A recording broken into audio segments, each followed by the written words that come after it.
Chapter 3 का derivation बाकी है, मुझे पता है, मुझे याद भी है। चैप्टर 4 करा रहा हूँ।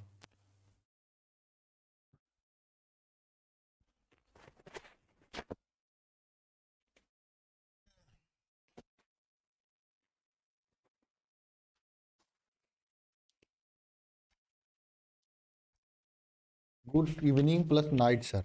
नहीं छोड़ के जाने वाले हो क्या करण कुमार? छोड़ के जाने वाले हो क्या? बीच क्लास से छोड़ के जाने वाले हो, इसीलिए पूरा बोल रहे हो।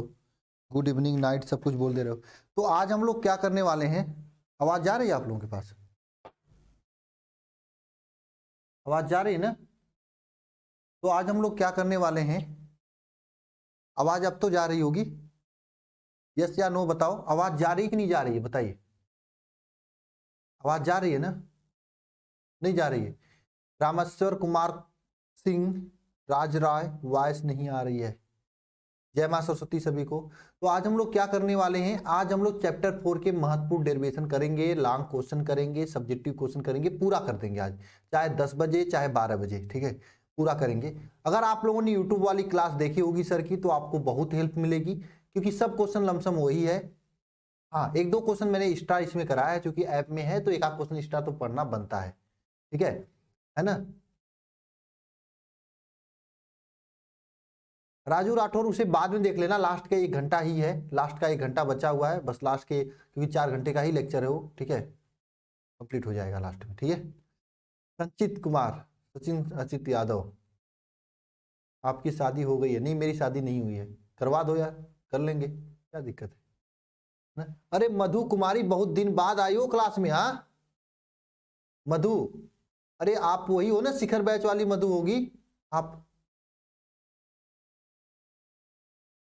चलो भाई क्लास स्टार्ट करते हैं।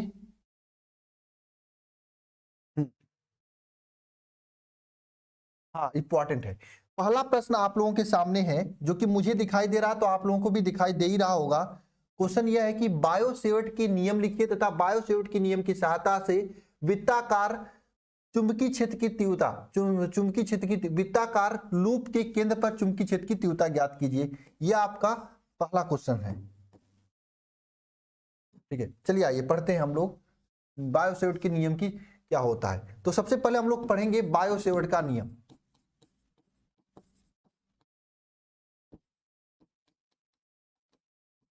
आपको मैंने ये बता रखा था कि एक साइंटिस्ट है जिनका नाम क्या था, दिखाई नहीं दे रहा है,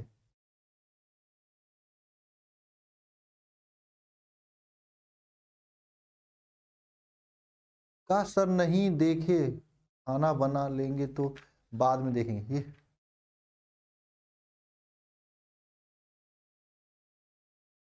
अच्छी के पेपर में आया था, बहुत अच्छे से बनाना क्या सर ये क्वेश्चन अच्छी के पेपर में, अच्छी क्या होती पुष्पा प्रजापति, पेपर में आया था, बहुत अच्छे से बनाना था सर। क्या कर रहे हो यार आप? हर हर महादेव सभी को। चैप्टर 4 है यह। यहाँ पे क्वेश्चन ये है कि बायोसेवर्ट का आपको नियम लिखना है, और बायोसेवर्ट के नियम की सहायता से चुंबकीय क्षेत्र की तीव्रता आपको ज्ञात करनी है।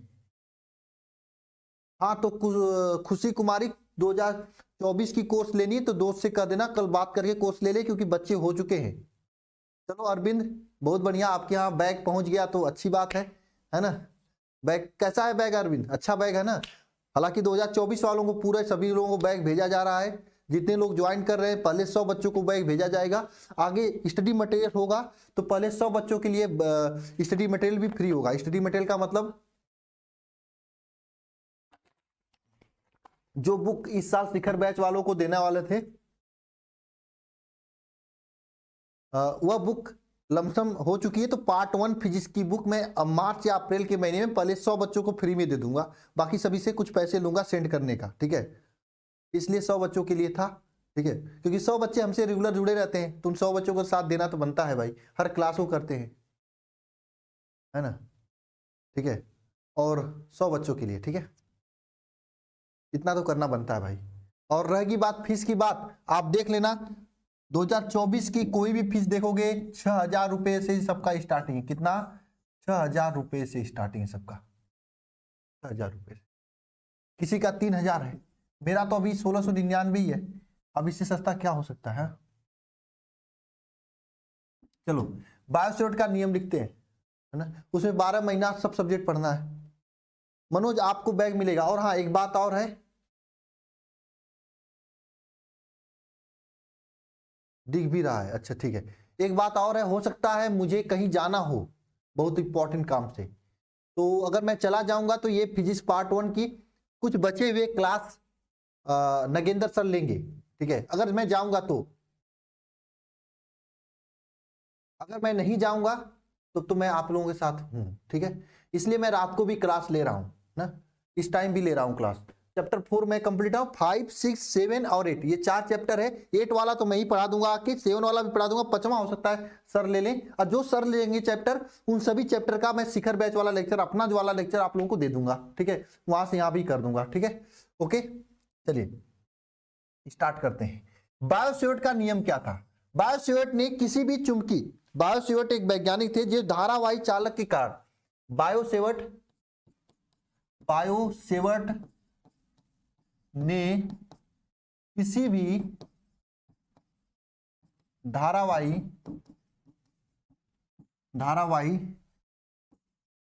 चालक के कारण उत्पन्न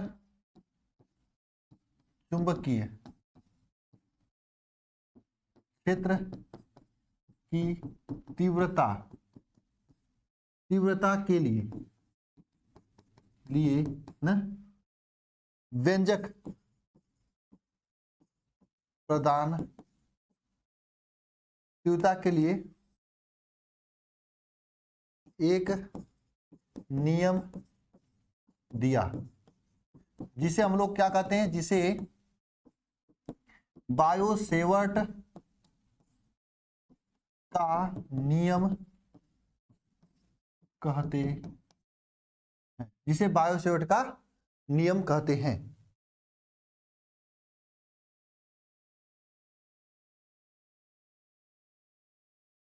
दीपांशु सर नहीं समझ में आ जाना चाहिए, ठीक है। अरे मैं आके उसका डाउट क्लास ले लूंगा, ठीक है। जाना जरूरी है, आप ही लोगों के काम से जा रहा हूं भाई, मैं अपने काम से नहीं जा रहा हूं, आप ही लोगों के काम से जा रहा हूं। आऊंगा वहां से ना तो पूरे केमिस्ट्री का 12 घंटे का मैराथन लूंगा, इतना बता दे रहा हूं। एक ही क्लास में पूरा केमिस्ट्री कंप्लीट करूंगा। आप ही लोगों के काम से जा रहा हूं, मैं खुद के काम से नहीं जा रहा हूं। हाँ एक चीज और है, शिखर बैच वाले या फिर वरदान बैच वाले, ये न्यू बैच 2024 वाला किसी को ज्वाइन कराते हैं, है ना, तो उनको 200 रुपए का डिस्काउंट मैं अपने तरफ से दिलवा दे रहा हूं आप लोगों के नाम पर, क्योंकि आप लोग मेरे भाई हो, छोटे भाई हो, लेकिन 200 रुपए आपको लेना है उनसे, मिठाई खाना है मेरे तरफ से आप लोगों के लिए, ये मैं दे रहा हूं। यानी इस समय अगर ज्वाइन कराते हैं तो 1699 जो फीस है ये न देकर आपको 1499 देना होगा, ठीक है। आगे जब 2999 फीस हो जाएगी तो न देकर आपको 2800 नहीं 2799 देना होगा, ये मेरे तरफ से आप लोगों के लिए, ठीक है, ठीक है ना, ठीक है। ये आप लोगों के लिए डिस्काउंट है मैं अपने तरफ से, ठीक है। अगर आप बस एक बार बात कर लेना मैम से कि मैं शिखर बैच में ज्वाइन हूं, मेरा ये नंबर है, सर ने ऐसा बोला था, और मेरा ये छोटा भाई है या छोटा बहन है, इसको ज्वाइन करना या दोस्त है, तो सर मैम अपने आप कम कर देंगी, मैंने मैम से कह दिया है। अपना नंबर बताना पड़ेगा आपको लेकिन, ठीक है। मैं जाऊंगा तो बता दूंगा, ठीक है। चलो ये देखो कोई धारावाही चालक है ना, इस धारावाही चालक के यहां से मान लो इस धारावाही चालक का एक लंबाई लेते हैं छोटा सा, क्या, डेल्टा यल, पूरी लंबाई की बात नहीं कर रहा हूं, इससे आर दूरी पर, कितने दूरी पर, स्मॉल आर दूरी पर यहां कोई बिंदु पी स्थित है। इस पी बिंदु पर वैद्युत क्षेत्र, चुंबकीय क्षेत्र की तीव्रता ज्ञात करनी है। ये जो एंगल बनाया है धारावाही चालक, ये जो एंगल बनाया यहाँ पे, ये एंगल थीटा बनाया हुआ है, एंगल क्या बनाया हुआ, थीटा बनाया हुआ है। और इसमें जो धारा बह रही है, ये धारा इसमें जो बह रही है, ये आई धारा बह रही है। तो देखो ध्यान देना सभी लोग, बायोसेवर्ट के नियम से, बायोसेवर्ट के नियम से, बायोसेवर्ट का नियम यूज करते हैं। इसमें क्या होता है ना, धारावाही चालक के कारण उत्पन्न चुंबकीय क्षेत्र, उत्पन्न जो चुंबकीय क्षेत्र होता है ना, धारावाही चालक के कारण उत्पन्न चुंबकीय क्षेत्र, चुंबकीय क्षेत्र जो होता है, धारावाही चालक के कारण उत्पन्न चुंबकीय क्षेत्र जो होता है, ये क्या होता है, ध्यान देना, डेल्टा बी जो होता है, यह चालक की जो छोटा लंबाई डेल्टा एल था उसके अनुकूलानुपाती होता है, ये बताया। ये जो डेल्टा बी होता है ये प्रोपोर्शनल होता है उसमें प्रवाहित धारा के अनुकूलानुपाती, समीकरण नंबर 2। ये डेल्टा बी जो होता है ये प्रोपोर्शनल होता है, पता किसके, जो थीटा था उसके साइन थीटा के अनुकूलानुपाती, समीकरण नंबर 3। और ये डेल्टा बी जो होता है ये प्रोपोर्शनल होता है इसके मध्य की जो दूरी होती है आर, आर के वर्ग के व्युत्क्रमानुपाती होता है, यानी 1/r के अनुकूलानुपाती होता है। ये समीकरण नंबर,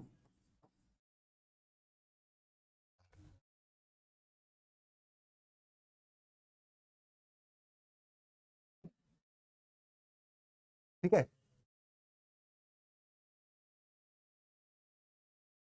ये चारों समीकरण को एक साथ लिखेंगे तो डेल्टा समीकरण 1, 2, 3 तथा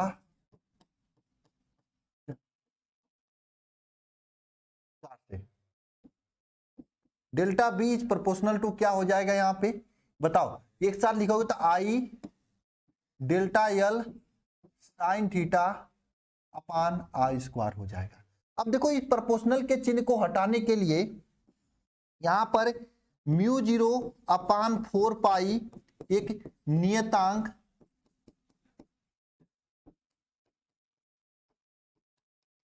प्रयोग करते हैं, ठीक है।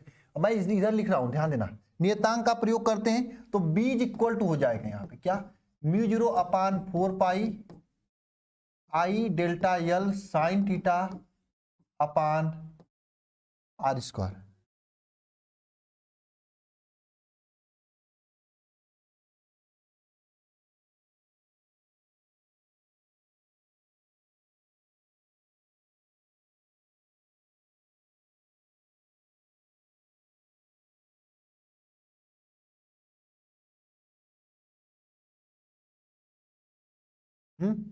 अब देखो डेल्टा बी या डीबी, यहां पे कुछ लोग कहीं कहीं आप देखोगे ना तो यहां पे डेल्टा बी लिखा हुआ मिलेगा, तो आप भी डेल्टा बी लिख सकते हो। अगर डेल्टा बी यहां रखोगे तो यहां पे डेल्टा रखोगे, अगर यहां पे आप डेल्टा बी न रख के डीबी रखोगे तो यहां पे भी डीबी रखोगे ना, सब जगह डीबी हो जाएगा, ठीक है, ठीक है, यहां पे भी डीबी हो जाएगा, ठीक है। ये बायोसेवर्ट का नियम हो गया, बिल्कुल अंकित अनिकेत पक्का पूछा जाएगा आपके एग्जाम में। अनुक्रमानुपाती तथा व्युत्क्रमानुपाती में कुछ अंतर होता है, राजेश गौतम जी पूछ रहे हैं, रंजीत गौतम जी पूछ रहे हैं। देखो अनुक्रमानुपाती का मतलब क्या होता है, एक कहानी से बताऊं मैं आप लोगों को, एक कहानी है,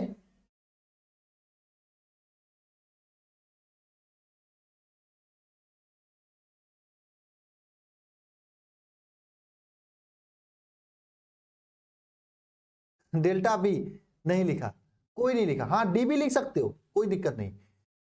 अब देखो एक चीज होता है, एक कहानी वो है जिसमें क्या होता है, ससुर और सास की बात होती है।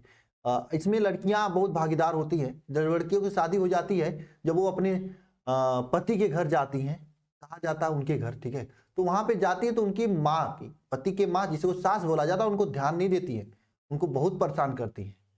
तो वही से कहानी निकला हुआ है, एक लड़की थी, शादी हुई,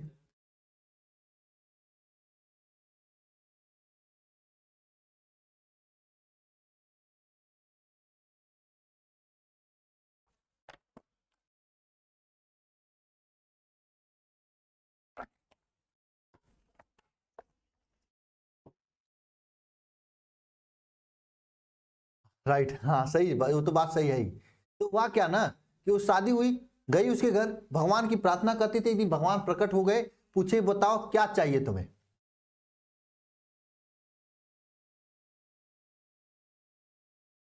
उसमें उसके पिताजी ने, मतलब उसने, लड़की ने बताया,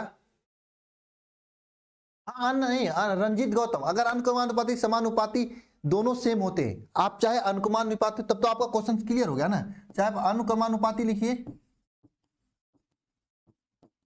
या फिर समानुपाती लिखिए, ये दोनों समान होता है, ठीक है। आप अनुक्रमानुपाती लिखिए या समानुपाती लिखिए, दोनों समान होता है। अब अनुक्रमानुपाती तथा व्युत्क्रमानुपाती में अंतर होता है, ठीक है। ओके, बात समझ में आई। अब देखो हुआ क्या कि वो सास जी तो थी, इसने कहा भगवान से, भगवान मांगो जो तुम्हें चाहिए। तो इसने मांगने कहाँ गए, तो भगवान ने कहा कि मांगो जो तुम्हें चाहिए। तो उसने, उसकी जो पत्नी थी, उन्होंने कहा कि ठीक है, वो मांगने शुरू कर दी। उसने कहा कि वही दूंगा जो आपको दूंगा, उसका दुगना, या उसका दुगना आपके सास को भी दूंगा। उसने कहा ठीक है भैया, कोई दिक्कत नहीं। पहले उसने मांगी कि मुझे 1 करोड़ रुपया दे दो, सास ने कहा 2 करोड़ रुपया हो जाएगा। तो ये कहानी शिखर बैच वाले सुने थे, ओ चलो ठीक, कोई नहीं, तो मैं नहीं सुनाऊंगा, ठीक है, मैं नहीं सुनाऊंगा। शिखर बैच वाले सुने थे, तो आज कहानी मैं नहीं सुनाऊंगा, ठीक है, हो गया। तो लास्ट में क्या होता है, उसने कहा मुझे थोड़ा सा धक्का दे दो अंदर, तो कस के धक्का दिए, और तो बूढ़ी सासू माँ थी, उनको भी हार्ट अटैक आया। दोनों लोग, ये हार्ट अटैक, सासू माँ जो है उसे वह सहन नहीं कर पाई, सासू माँ का हो गया डेथ, और वो पूरा पैसा लेके मजे लेने लगी। तो ये लड़कियों का काम होता है, इसलिए मैं कहता हूं लड़कियों को बच के रहना चाहिए। मैं तो मुझे कभी बहुत टेंशन होता है कभी कभी कि कैसे लड़कियों को पहचाने। मेरी भी मान लो शादी होगी कभी, तो मैं कैसे पहचानू, हो सकता है इसी टाइप कोई मिल जाए डाइन हो मैं भी, हाँ, तो मैं परेशान हो जाऊंगा ना। खतरनाक खतरनाक होती है है ना। चलो आगे चलते हैं। ये बायोसेट का नियम हो गया। एक चीज पूछता है आपके एग्जाम में कि बायो सेवर्ट की नियम का सदिश स्वरूप, ठीक है। बायोसेवर्ट के नियम का सदिश स्वरूप पूछता है, तो क्या लिखोगे सदिश स्वरूप में, B is equal to μ0 upon 4 pi I D L sine theta upon R cube हो जाता है, और यहाँ पे वेक्टर आर होता है। ये बायोसेवर्ट के नियम का क्या है, सदिश स्वरूप है, ठीक है। ये भी पूछता है एग्जाम में। अब देखो ये क्वेश्चन यहीं पे नहीं खत्म होता है, क्वेश्चन में ये पूछा है कि इसकी सहायता से वृत्ताकार लूप के केंद्र पर चुंबकीय क्षेत्र की तीव्रता की गणना कीजिए ना, ये क्वेश्चन है पूरा, ठीक है। तो चलिए अब हम लोग हेडिंग डालते हैं यहाँ पे, वृत्ताकार लूप के केंद्र पर चुंबकीय क्षेत्र की तीव्रता, ठीक है। ये हेडिंग डालते हैं। देखो हमारे सामने एक वृत्त मैं बनाता हूं यहाँ पे, इसके सहायता से, मेरे को तो वृत्त बनाने आता नहीं है, इसी का सहायता लूंगा, एक वृत्त बनाता हूं जिसका केंद्र मैं ये ओ लेता हूं, ओ केंद्र से इसकी त्रिज्या जो है क्या है, स्मॉल आर त्रिज्या है, ठीक है।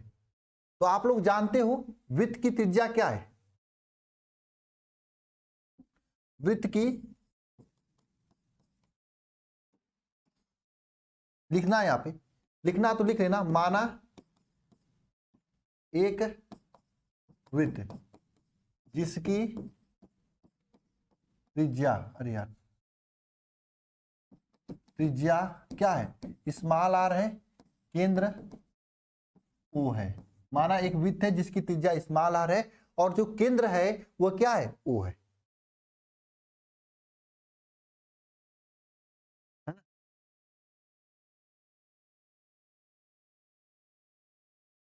अच्छा बता रहे हो, अकेले में जाके पूछ लेना डाइन हो तो नहीं।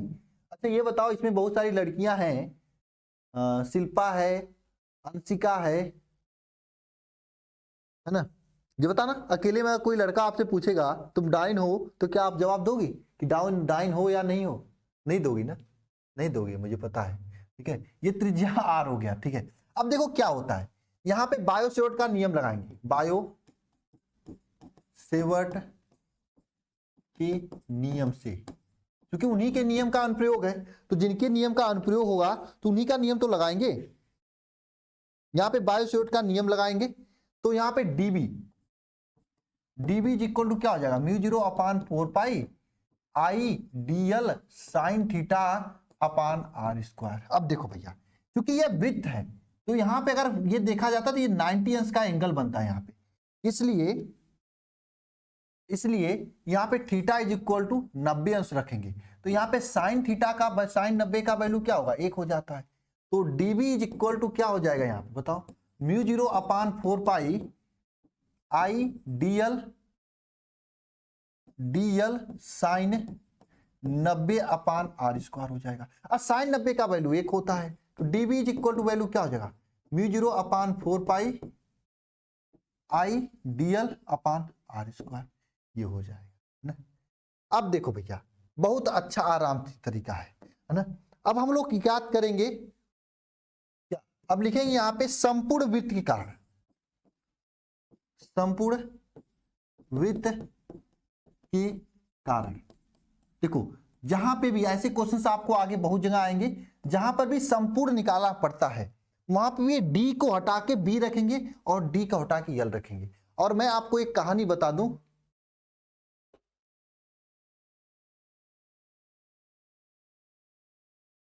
क्या टपक गया, अकेले में जाके पूछेंगे तो समझो वो टपक गया सर।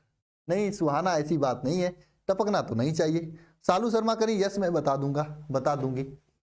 बढ़िया यार, मुझे तो नहीं लगता है कि कोई बताएगा ऐसे। अनिकेत पूछ रहे हैं 6.023 इंटू 2 के पावर 23। देखो अनिकेत जी, हम पढ़ा रहे हैं वृत्ताकार लूप के केंद्र पर चुंबकीय क्षेत्र की तीव्रता। अनिकेत पूछ रहे हैं कि 6.023 इंटू 10 के पावर 23 किसका मान होता है। बाबू अनिकेत पढ़ाई कर लो, है ना, नहीं तो फिर वही डाइन मिलेगी, शादी भी नहीं होगा, परसेंटेज भी नहीं आएगा और कोई फंसेगी भी नहीं।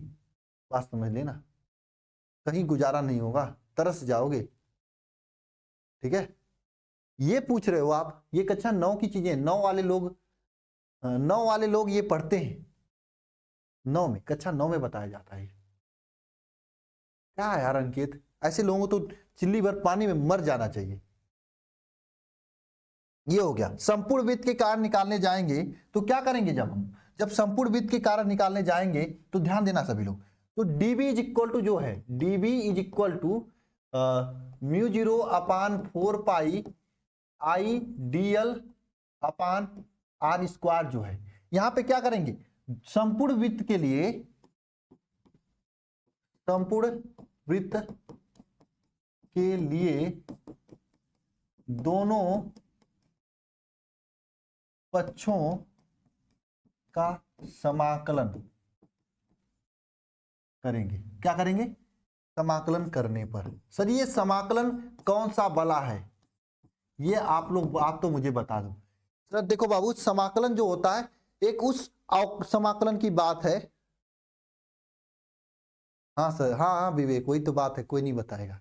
उस चीज की बात होती है जो कि बायोलॉजी वालों के अकल में हो जाता है, अकल में कभी नहीं जाता है, इसीलिए वो बायोलॉजी पढ़ते हैं। समाकलन वह वाला है जो बायोलॉजी वालों के अकल में नहीं जाता है, इसलिए वो बायोलॉजी कभी नहीं पढ़ते। तो मैं बायोलॉजी वालों से हाथ जोड़ के बोलूंगा कि इसे याद कर लेना, जैसे मैं कहूंगा। समाकलन का चिन्ह ऐसा होता है, ऐसा फांसी के पंदे जैसा, ऐसे ऐसे ऐसे हाथ करेंगे ना, इस तरीके से होता है। देखो भाई शशिकांत सिंह पटेल सही जवाब बता रहे हैं ना, ठीक है, ऐसा होता है समाकलन का चिन्ह। ठीक है, तो देखो ऐसा समाकलन चाहना, समाकलन dv इज इक्वल टू हो जाएगा μ0/4 आई समाकलन dl। सर जी बस आप चिन्ह चिन्ह के सबके आगे आगे समाकलन लगाया, आपने μ0/4 के आगे नहीं लगाया, आई के आगे नहीं लगाया, आर के नहीं आगे लगाया। सर बहुत है नाइंसाफी आप करते हो। कहेंगे नहीं बाबू आप, यही तो बात है, आपने मैथवा पढ़ लिया होता तो नाइंसाफी नहीं पता चला होता। समाकलन उसी के सामने लगाया जाता है जिसके आगे डी लगा होता है, जिसके आगे डी लगा होता है। समाकलन का मतलब होता है योग करना। अब देखो ध्यान से समझना सभी लोग, देखो इसका समाकलन हो जाएगा तो यहाँ पे बी आ जाएगा। सर जी μ0/4 हो जाएगा। सर जी आई का समाकलन हो जाएगा तो डीएल आ जाएगा ना, डीएल का समाकलन होगा तो यल आ जाएगा, बिल्कुल यल आ जाएगा अपान आर स्क्वायर। यल का मतलब क्या है? यल का मतलब है ये पूरा वृत्त की गोलाई। अब ये यही तो यल का मतलब है। अगर वृत्त को काट के, इसको काट के फैलाओगे तो लंबाई हो जाएगा, यही तो है। अब पूरा गोलाई क्या है यहाँ पे भाई? पूरा गोलाई यहाँ पे क्या है ना, यहाँ पे आप सिग्मा यल कर सकते हो या ये कर सकते हो। तो पूरा गोलाई यहाँ पे क्या है भाई? पूरा गोलाई यहाँ पे क्या है बताओ? यल इज इक्वल टू क्या लिख सकते हो यहाँ पे? 2πr लिख सकते हो, वृत्त की परिधि, लिख सकते हो। तो जी परिधि क्यों लिखा आपने? क्योंकि भाई इसको पूरा घुमाएंगे तो ये परिधि होता है जिसका मान 2πr होता है। तो यल का मान 2πr के बराबर है, तो यहाँ पे यल के स्थान पे 2πr रखेंगे तो b का वैल्यू क्या हो जाएगा? b इज इक्वल टू हो जाएगा μ0/4 आई 2πr अपान आर स्क्वायर। देखो 2 से 2 कट जाएगा, पाई से पाई कट जाएगी और आर से आर कट जाएगा, बचेगा यहाँ पे b इज इक्वल टू μ0/2 आई अपान, ये आपका फार्मूला बचेगा और यही आपको प्रूव करना था।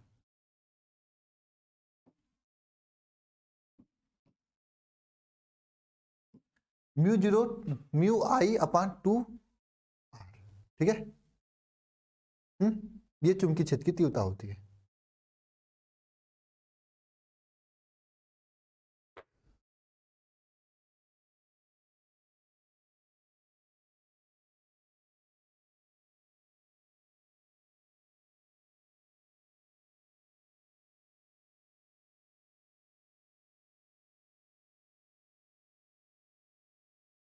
संजय गुज्जर आपका मैसेज तो पहुंच रहा है। प्रीति वर्मा सर मैसेज बिल्कुल प्रीति मैसेज आता है, वैसे लड़कियों का मैसेज और तेज आता है हम जानते हैं, और लड़कियों का मैसेज लड़कों के पास और तेज जाता है, ये भी जानता हूँ, ठीक है ना।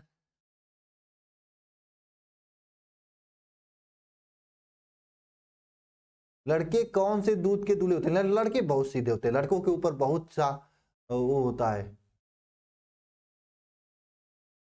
नहीं राहुल मदेशिया, आपको चलाने नहीं आ रहा है ऐप में देखो कई ऑप्शन होता है, 144 240, तो आप 240 पे लेक्चर देख करके देखा करो, अच्छे से आपका नेट कम नेट में काम हो जाएगा। ये आपको समझ में आ गया ना कैसे कैसे हो रहा था ये सब चीजें? ये पूरा समझ में आ गया ना? बायोसोट का नियम पढ़ा, बायोसोट के नियम के साथ किसी लूप पे चुंबकीय क्षेत्र की तीव्रता पढ़ लिया हमने, ठीक है ना। अब देखो भाई ये क्वेश्चन एक तरह से आपके एग्जाम में और कभी कभी पूछ लेता है। वह क्वेश्चन पूछने का तरीका इस तरीके से होता है कि बायोसोट का नियम लिखिए तथा बायोसोट के नियम का अनुप्रयोग लिखिए। अनुप्रयोग लिखेगा तो फिर भी आपको यही लिखना है।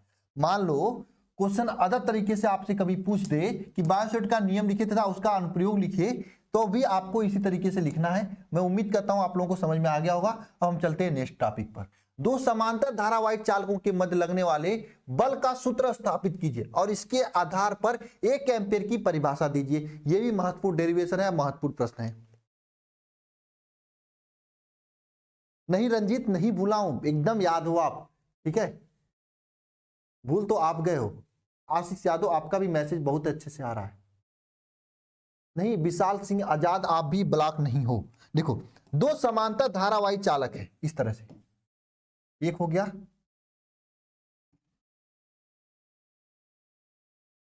एक दो समांतर धारावाही चालक है, इनके मध्य की जो दूरी है क्या लिखोगे? आर लिख दो, और दोनों में आई धारा बह रही है एक साइड में, ठीक है। तो ये बता रहा, पूछ रहा है कि इन दोनों धारावाही चालकों के कारण इनके मध्य लगने वाला बल का मान ज्ञात कीजिए। उसका आपको डेरिवेशन पूछ रहा है, कैसे ज्ञात करेंगे बताओ। इसको मान लो, नाम रख लो आप, इसका नाम रख लो P, इसका Q, इसका R, इसका S, ठीक है। बहुत आसानी से निकालेंगे। सबसे पहले PQ एक समांतर धारावाही चालक है ना, समांतर धारावाही चालक है। इसके कारण इस पे, इसमें I1 धारा भरी, इसको I2 मान लो, ठीक है। PQ समांतर धारावाही चालक है। इस समांतर धारावाही चालक के कारण इस पे, किस पे सर, इस पे RS पे कार्य करने वाला बल ज्ञात करेंगे हम लोग, चुंबकीय क्षेत्र का मान ज्ञात करेंगे क्या होता है ना। तो लिखेंगे यहां पे PQ के कारण, PQ के कारण RS, PQ में PQ आप ऐसे लिखो, धारावाही चालक PQ के कारण PQ में I1 धारा, कितना धारा भरी है, I1 धारा, I1 धारा प्रवाहित हो रही, I1 धारा क्या हो रही, प्रवाहित हो रही है। I1 धारा प्रवाहित हो रही है, ठीक है। I1 धारा प्रवाहित हो रही है, ठीक है। इसके कारण इसके कारण इस पे उत्पन्न चुंबकीय क्षेत्र क्या होगा, चुंबकीय क्षेत्र B is equal to, formula क्या होता है, चुंबकीय क्षेत्र किसी धारावाही चालक में प्रवाहित धारा के कारण उत्पन्न चुंबकीय क्षेत्र का फार्मूला क्या होता है। दिवाकर पाठक, सर पढ़े कुछ समझ में नहीं आता। बिल्कुल बाबू दिवाकर, आपके पास चैप्टर 1 स्टार्ट करो, वहां से पढ़ने स्टार्ट करो, पूरा समझ में आएगा। ऐसे बीच क्लास में आओगे तो कभी नहीं समझ में आएगा, समय पूरा निकल जाएगा, ठीक है। देखो चुंबकीय क्षेत्र B इज इक्वल टू क्या फार्मूला होता है, म्यू 0 अपान 4 पाई इंटू क्या 2 I1 अपान R। ये R दूरी पे है तो R हो जाएगा। ये आपका क्या हो जाएगा बताओ, ये I1 धारा प्रवाहित होने का उत्पन्न चुंबकीय क्षेत्र हो जाएगा ना। अब यह चुंबकीय क्षेत्र यही तो इस पे बल का कार्य करेगा। तो आपको ये पता है कि यहां पे लिखना, यदि चालक की लंबाई स्मॉल l है, यदि चालक की लंबाई क्या है, स्मॉल l है, तो चालक की जो लंबाई है l है, तो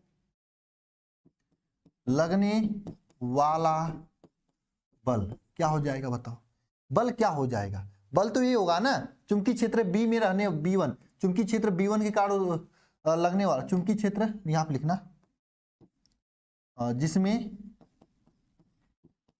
I2 धारा प्रवाहित हो रही है, प्रवाहित हो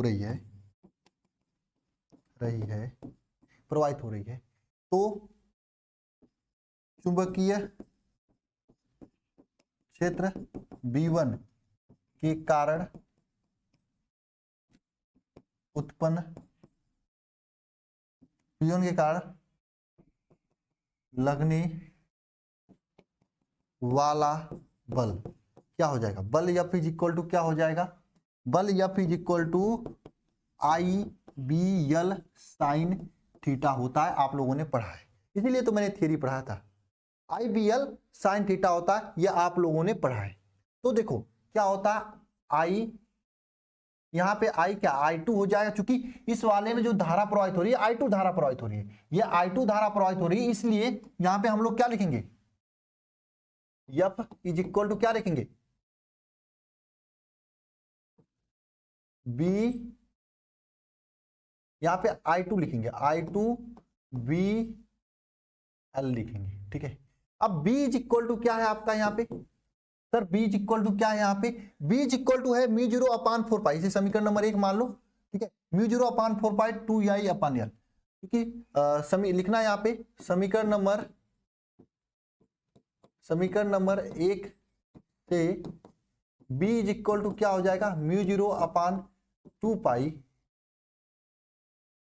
अरे म्यू 0 अपान 4π2I/L, ये हो जाएगा 2π/2I/R, ये हो जाएगा चुंबकीय क्षेत्र का मान। अरे यहाँ पे आया ना ये वैल्यू, ठीक है, ये हो जाएगा I1 है यहाँ पे I1, ठीक है। ये b का मान इस समीकरण 2 में रखेंगे, इसको समीकरण नंबर 2 मान लो, तो समीकरण नंबर 2 से क्या हो जाएगा, F इज इक्वल टू क्या हो जाएगा बताओ, I2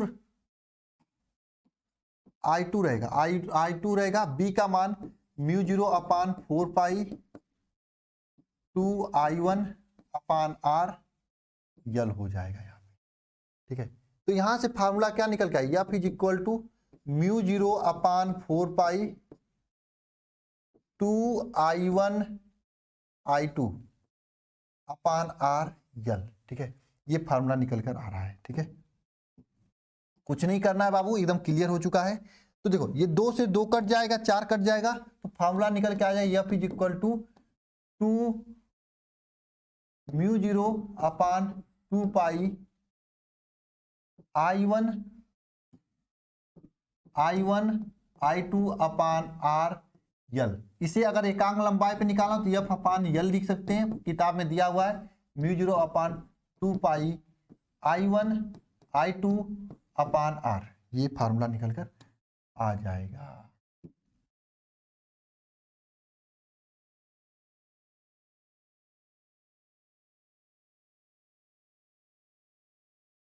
अंशिका क्या गाइड करना है, अंशिका पांडे बताओ बाबू, मैं जरूर गाइड करूंगा। ये क्वेश्चन समझ में आया ना, क्या करना है। पहले कारण, ये पहले में जो PQ है इसमें I1 धारा प्रवाहित रही, इसी कारण उत्पन्न चुंबकीय क्षेत्र का मान ज्ञात करेंगे। अब आप ये फार्मूला IBL sin थीटा तो पढ़े होंगे। अच्छा सर जी ये sin थीटावा कहाँ गया, सर जी ये sin थीटावा कहाँ गया, आप लोगों का क्वेश्चन होगा, तो मैं बता रहा हूं कहाँ गया sin थीटावा, यहाँ पे लिखना।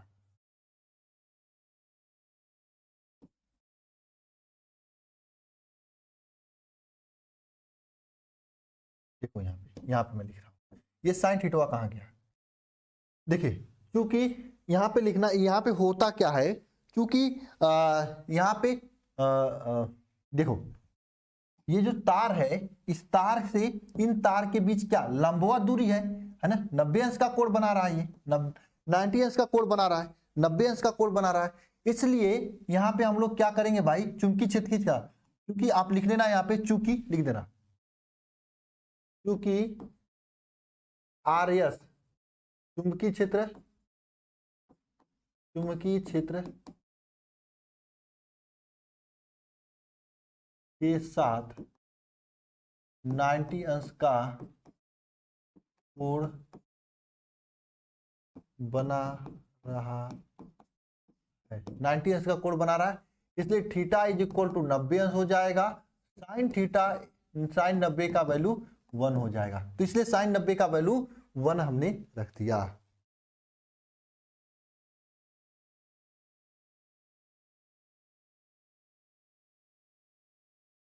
हाँ डायरेक्ट में भी रख सकते हो, 2 में डायरेक्ट भी रख सकते हो, 2 में डायरेक्ट भी रख सकते हो। अब आप डायरेक्ट रख दूंगा तो दिक्कत हो जाएगी आप लोगों को ना। पंकज कुमार मैसेज आ रहा है, पढ़ाई करो, इतना बार नोटिफिकेशन भेजा गया था फिर भी क्लास में नहीं आए। अब यहाँ पे क्वेश्चन में एक चीज और पूछा गया है जो कि आपके एग्जाम में पूछा भी जाता है, अति लघुत्तरी में पूछा जाता है कि 1 एम्पियर की परिभाषा, मात्रक वैद्युत धारा का मात्रक 1 एम्पियर की परिभाषा दीजिए। साथ में ये भी क्वेश्चन है कि वैद्युत धारा का मात्रक 1 एम्पियर की परिभाषा दीजिए ना। तो 1 एम्पियर किसे कहा जाता है, ध्यान देना।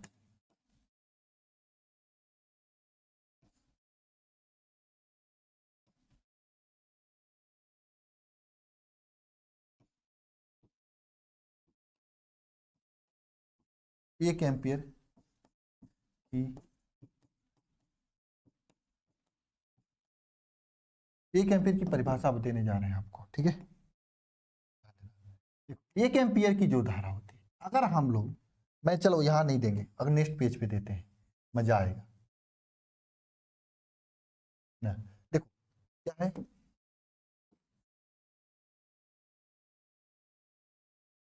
एक एम्पियर। बहुत इंपॉर्टेंट पूछा जाता है।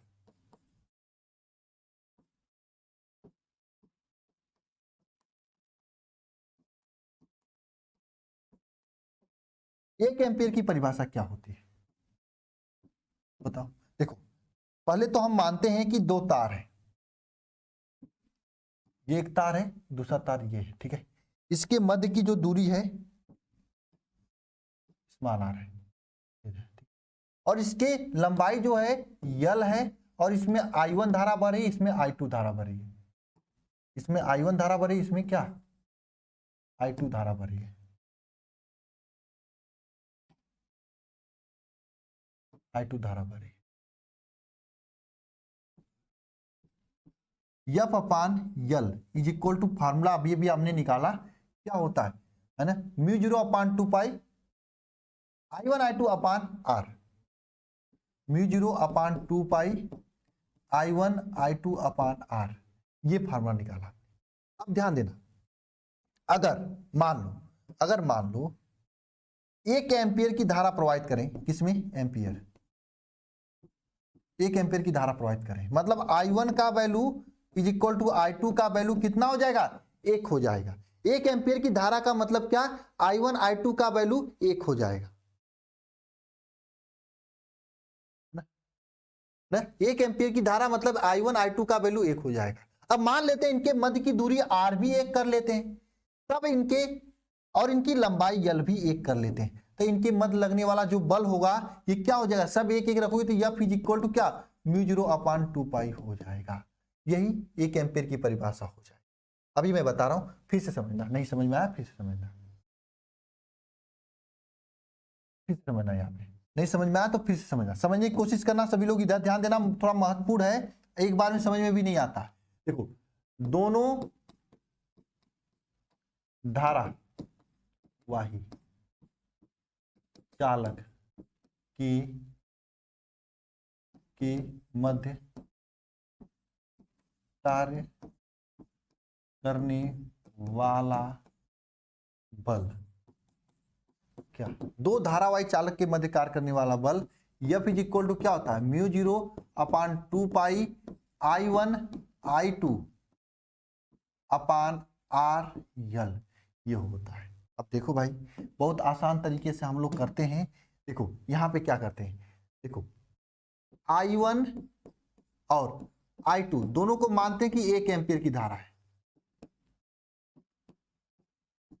और यल का वैल्यू भी 1 मीटर मान लेते हैं, और आर का वैल्यू भी 1 मीटर मान लेते हैं, ठीक है। तो F इज इक्वल टू क्या हो जाएगा, यहाँ पे म्यू 0 अपान 2 पाई, आप इसे लिख सकते हो क्या, 2 इंटू 10⁻⁻7 लिख सकते हो, है ना। तो आप यहाँ पे परिभाषा लिख सकते हो, 1 एम्पियर की वह धारा है जो निर्वात में रखी दो धारावाही चालकों के मध्य, जिनकी बीच की दूरी R यानी एकांक हो और लंबाई भी एकांक हो, उसके बीच कितना का बल कार्य करता है, 2 इंटू 10⁻7 का बल कार्य करने लगता है। मैं इन सभी चीजों को लिखवा रहा हूं, एक बार लिखवा दूंगा तो आपको समझ में आ जाएगा, एग्जाम के लिए महत्वपूर्ण है, इतना जान लेना। यहां पे मैं रख दे रहा हूं, यहां पे परिभाषा लिखोगे, क्या लिखोगे, 1 एम्पियर वह धारा है, 1 एम्पियर वह धारा है जो निर्वात में रखे दो धारावाही चालक, जिनके मध्य की दूरी कितना हो, 1 मीटर हो, R, जिनके मध्य की दूरी एकांक लिख सकते हो, एक मध्य लिख के एकांक लिखना है, एकांक हो तथा चालक की लंबाई, चालक की लंबाई भी एकांक हो, चालक की लंबाई भी एकांक हो, तो कार्य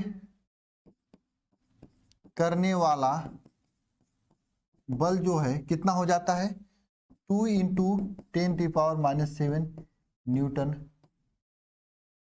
ऐसे लिखो। तो चालक के मध्य कार्य करने वाला बल 2 इंटू 10⁻⁻7 न्यूटन होता है। ठीक है, ये 1 एम्पियर की परिभाषा है। और क्लास इसलिए नहीं लग रही है मोहम्मद बिलाई, एक बार क्लास में जाके देख लाई कि वहां पे पूरी क्लासेज हो चुकी हैं, पूरा पढ़ाया जा चुका है। जो नहीं पढ़ाया गया वो पढ़ाया जा रहा है, जो पढ़ाया जा चुका उसको नहीं पढ़ाया जा रहा है। ठीक है, समझ भाई। 1 एम्पियर की परिभाषा, 1 एम्पियर वह धारा है जो निर्वात में दो धारावाही चालकों के मध्य एकांक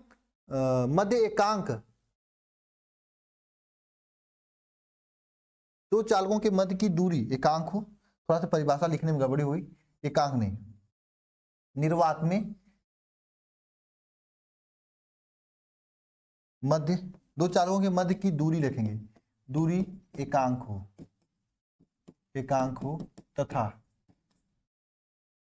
चालक की लंबाई भी एकांक हो ना। चालक की लंबाई भी एकांक हो, कार्य करता है ना।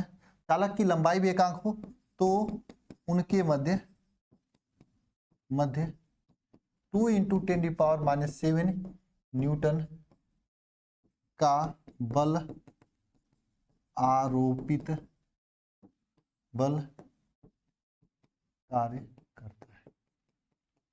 यहां पे मध्य की दूरी नहीं लिखे थे बस, इसलिए पूरा मिटाना पड़ा।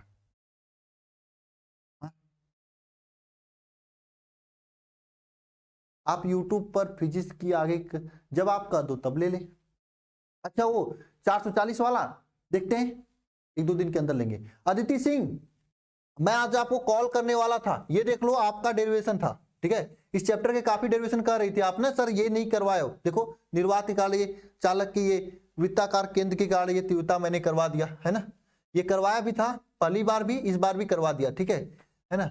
ये 1 एम्पियर की परिभाषा जो पूछा जाता है आप लोगों के एग्जाम में, इसे भी अच्छे तरीके से हो गया आप लोगों का। ठीक है, चलिए आगे चलते हैं। अब देखो ये क्वेश्चन पूछा जाता है आपके एग्जाम में, ये एम्पियर के परिपथीय नियम लिखिए तथा इसकी सहायता से धारावाही परिनालिका के केंद्र पर चुंबकीय क्षेत्र की तीव्रता ज्ञात कीजिए, ये पूछा जाता है। या फिर एम्पियर के परिपथीय नियम की सहायता से लिखिए तथा उसका अनुप्रयोग लिखिए। देखिए एम्पियर का परिपथीय नियम क्या होता है। नहीं पिंटू दिसवा, आपका भी कमेंट आ रहा है।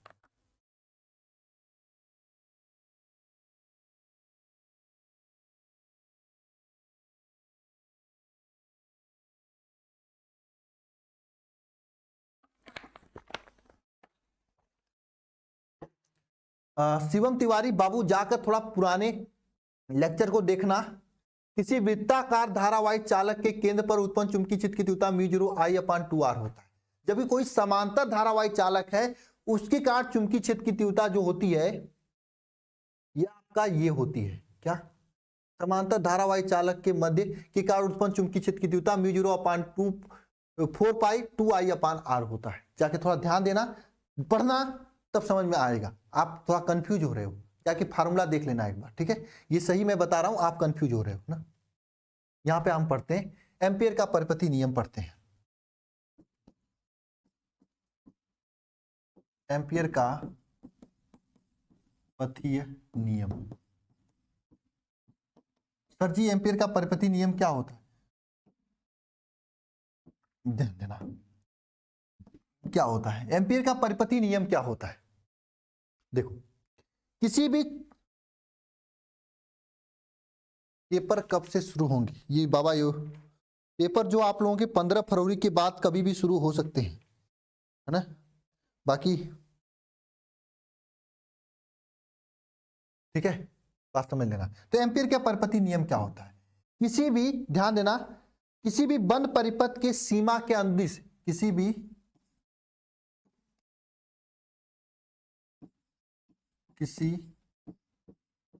बंद परिपथ का सीमा के अनुदिश चुंबकीय क्षेत्र बी का रेखीय समाकलन, रेखीय चुंबकीय क्षेत्र सीमा के अंदर चुंबकीय क्षेत्र बी का रेखीय समाकलन, ना रेखीय समाकलन क्या होता है? पथ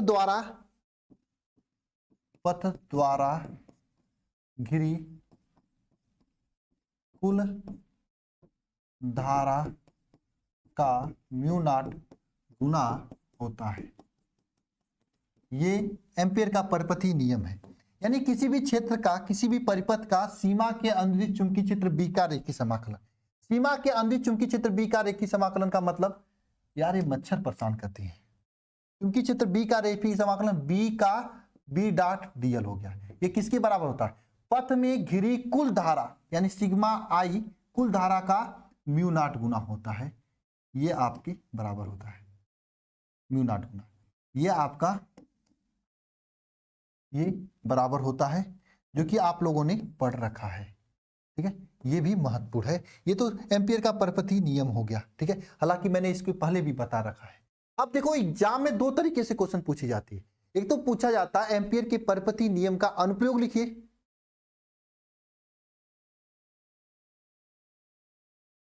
ना।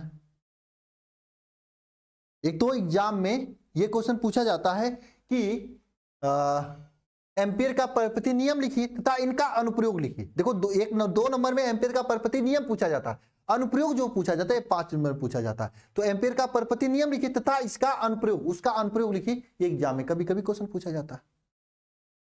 हाँ, पर क्या है पनवेश मैसेज आ रहा है आपका। ठीक है, अनुप्रयोग लिखिए, ये भी क्वेश्चन पूछा जाता है कभी कभी।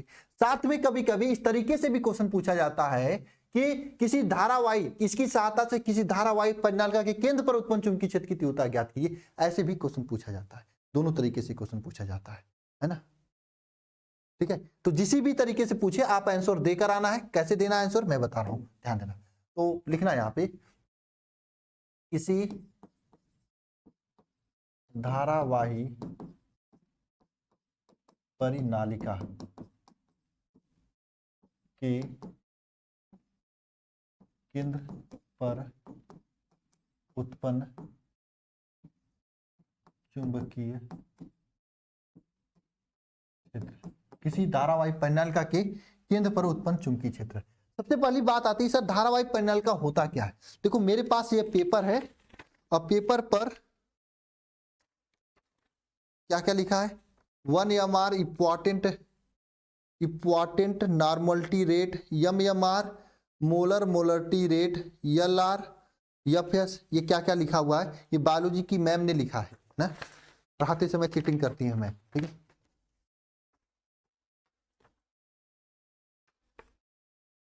ठीक है, ये धारावाही परिनालिका है, ये धारावाही परिनालिका है। ये आपके पास एक पन्ना है, इस पन्ने को हमने क्या किया, इस तरह से लुपेट दिया।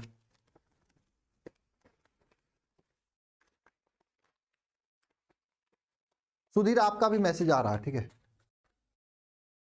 देखो इस तरह से लुपेट दिया, लुपेटने के बाद ये गोला गोला हो गया। अब लुपेट कर लड़के इसका अलग गलत यूज करते हैं, है ना, लड़कियां भी इसका यूज करती हैं किसी न किसी तरीके से, वो तो बात अपने अपने जगह बात है। लेकिन मैं इसका यूज आपको परिनालिका सिखाने के लिए यूज करता हूं। इसमें क्या, इसके ऊपर हम इसके ऊपर हम क्या करें, तार लुपेट दें, ऐसे ऐसे राउंडिंग राउंडिंग करके तार लुपेट दें। नहीं नहीं नहीं अदिति, वो डेरिवेशन इंपॉर्टेंट नहीं है। अच्छी स्थिति पर चुंबकीय क्षेत्र की तीव्रता वाला डेरिवेशन इंपॉर्टेंट नहीं है, ये मैं लिख के दे रहा हूं, आपके एग्जाम में नहीं पूछेगा। ठीक है, उसके चक्कर में मत पढ़ो। आप मुझे पता मास्टरमाइंड वगैरह की किताब देख रही हो, एक बार आंसाल उठा के देख लेना, नहीं पूछा गया है। ठीक है,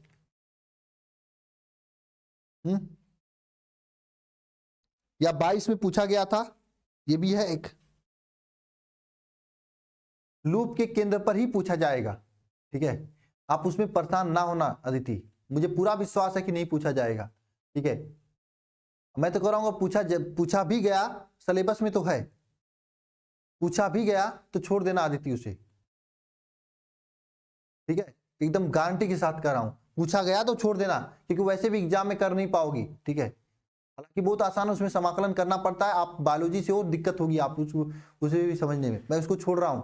उस पर एक न्यूमेरिकल पूछा गया था पहले, 2022 में पूछा गया था, ठीक है। नहीं पूछा जाएगा इस साल, मुझे पूरा विश्वास है।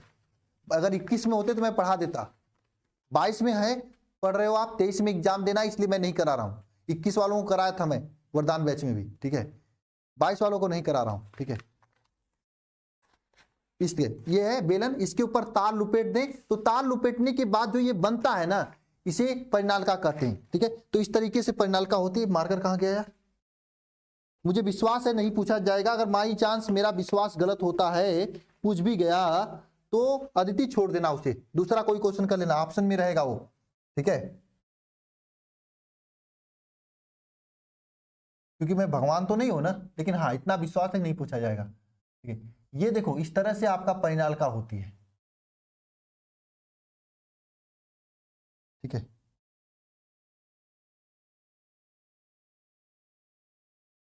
ये परिनालिका है,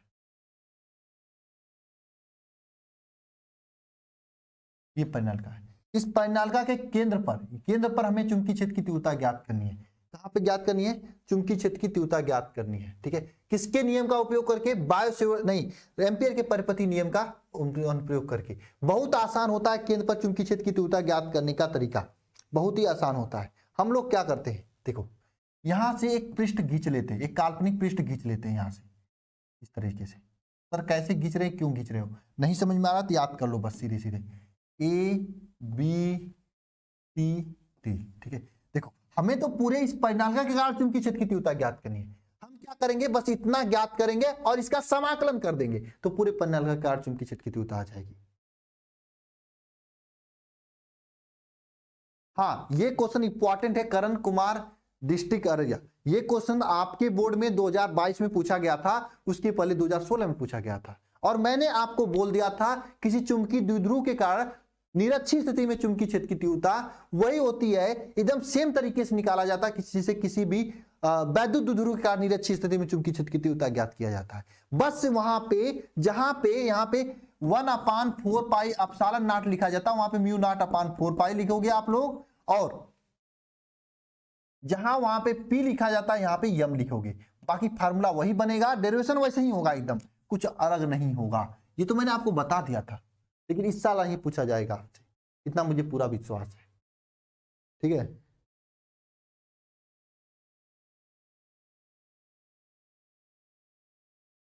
हाँ B बराबर म्यू एन आई वाला याद करना है, ठीक है। मुझे आप सभी के याद रहता है कौन सा कब पूछा गया, ठीक है। देखो तो हमें इस, मान लो ये परिनालिका की लंबाई जो है क्या है, यल है, तो परिनालिका के कारण परिनालिका के कारण परिनालिका के कारण, तो परिनालिका के कारण ये परिनालिका के कारण नहीं, तो यहां से लिखो, देखो यहां लिखो एम्पियर के नियम से शुरू करते हैं कि परिपथीय नियम से, बहुत आसान है, नियम से क्या हो जाएगा, एम्पियर के परिपथीय नियम से, देखो बहुत आसान है, कुछ नहीं करना है, ठीक है।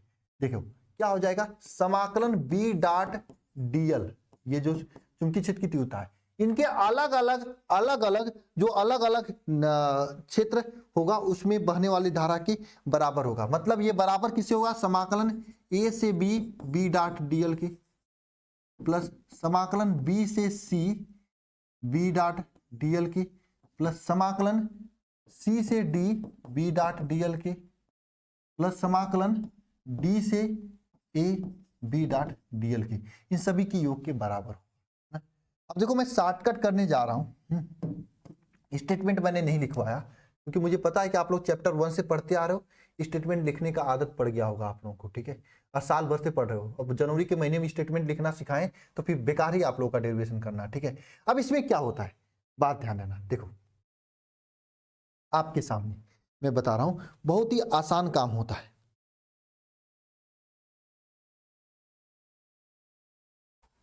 देखो ये जो है D से C, DC वाला समाकलन D से C वाला B डॉट डीएल जो ये 0 के बराबर, क्यों क्यों क्योंकि ये परिनालिका से बहुत दूर है, परिनालिका से बहुत दूर है, क्योंकि ये परिनालिका से बहुत दूर है। और समाकलन ध्यान देना, ए क्या है, ए से डी क्या है, ये इसका वैल्यू तो 0 हो गया, सी से डी वाला, सी से डी वाला 0 हो गया, बी से C B dot DL is equal to समाकलन ये ए से डी, ए से डी समाकलन डी से ए बी डॉट डीएल, ये इसका वैल्यू भी 0 होगा। क्यों सर, क्योंकि यह देखो परिनालिका के साथ 90 अंश का कोण बना रही है, और मैंने बताया था आपको कहीं पे भी डॉट लगा होता तो उसकी जगह कास थीटा का फार्मूला लगता है ना। अब मैं क्लियर बनाता हूं ना, ये लिख देना यहाँ पे, यह लिखना परिनालिका के चुंबकीय क्षेत्र के साथ कितने अंश का, 90 अंश का कोण बना रही है। भाई यहां पे कोई दिक्कत नहीं ना, कोण बना रही है, बना रही है।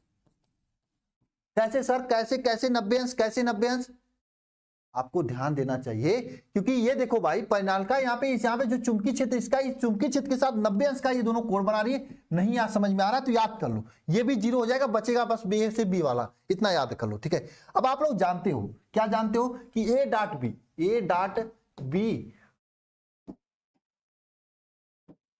Is equal to A B cos theta होता है। तो समाकलन कितना था, समाकलन बी डॉट डीएल सी से डी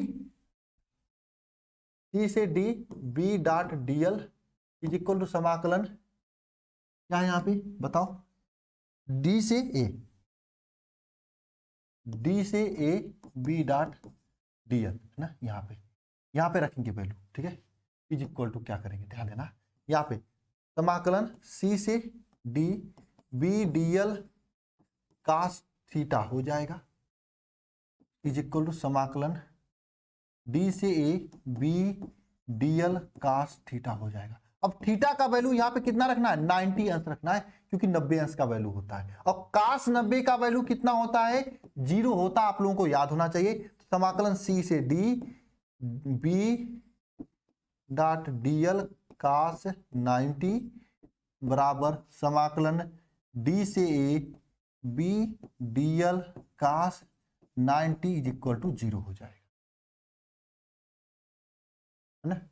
हाँ, निश्चित समाकलन के जैसा, ठीक है। उतना निश्चित समाकलन करेंगे भी नहीं, सुनो, मुझे पता आप मैथ से हो, ठीक है, इसलिए निश्चित समाकलन का नाम ले रहे हो। अब देखो मैं इस साइड लिख रहा हूं, यानी कि इसे समीकरण नंबर 1 मानते तो ये बस ये 0 हो गया, ये भी 0 हो गया, ये भी 0 हो गया, बचेगा क्या, बस यही तो 0 बचेगा, बस यही बचेगा, यही बचेगा, यही क्या, यही बचेगा समाकलन B dot DL is equal to बचेगा समाकलन ए से बी डॉट डीएल, यही बचेगा, और कुछ नहीं बचेगा। यहां तक किसी को कोई दिक्कत तो नहीं है, अमित गुप्ता किसी को कोई दिक्कत तो नहीं है, बताओ।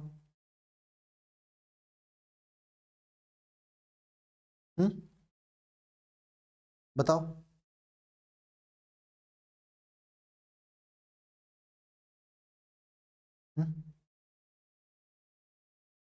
बताओ भाई, किसी को कोई दिक्कत तो नहीं यहाँ पे,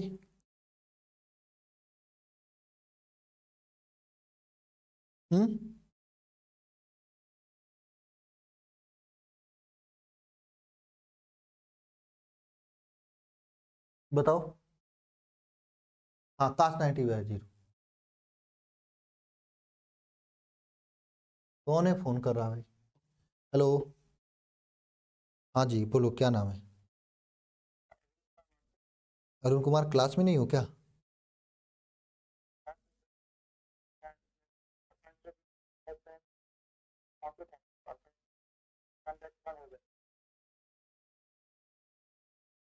किस बाकी होगा आपका, किस बाकी होगा। हाँ तो सर अभी ओपन कर रहे हैं, वो हो जाएगा ओपन, प्रोसेसिंग में लगा होगा, ठीक है।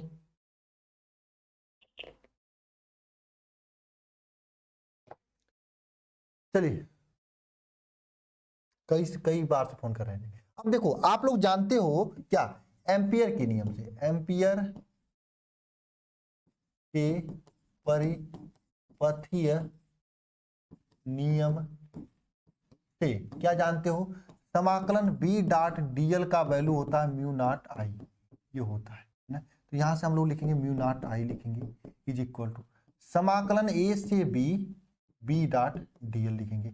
अब देखो, हम लोग समाकलन करेंगे, mu naught I is equal to लिखेंगे यहाँ पे, समाकलन b तो बाहर रहेगा ना, और समाकलन a से b dl हो जाएगा।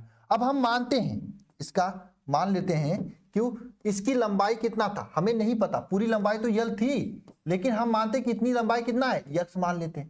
तो यहाँ पे क्या हो जाएगा, तो समाकलन माना, समाकलन a से b dl का समाकलन यक्स के बराबर है। तो mu naught I is equal to क्या हो जाएगा, बी एक्स हो जाएगा। क्या हो जाएगा, बी एक्स हो जाएगा, है ना। क्या हो जाएगा यहाँ पे बताओ, बी एक्स हो जाएगा, है ना। अब आगे ध्यान देना, अब देखना, mu naught I is equal to क्या आया था, बी एक्स आया था। अब हम मानते हैं, माना परिनालिका में कितना n फेरों की संख्या हो, फेरों की क्या हो, संख्या हो। जब n फेरों की संख्या होगी तो कोई बताएगा मुझे क्या होगा, यहाँ पे क्या बताएगा मुझे, कोई बताएगा। देखो भाई, समाकलन नहीं आ रहा है तो इसलिए मैंने कहा यहाँ पे रट लो, ध्यान से देखो, समाकलन नहीं आ रहा तो बी डॉट डीएल के यहाँ रट लो, ठीक है, रट लो इसे, नहीं आ रहा है तो।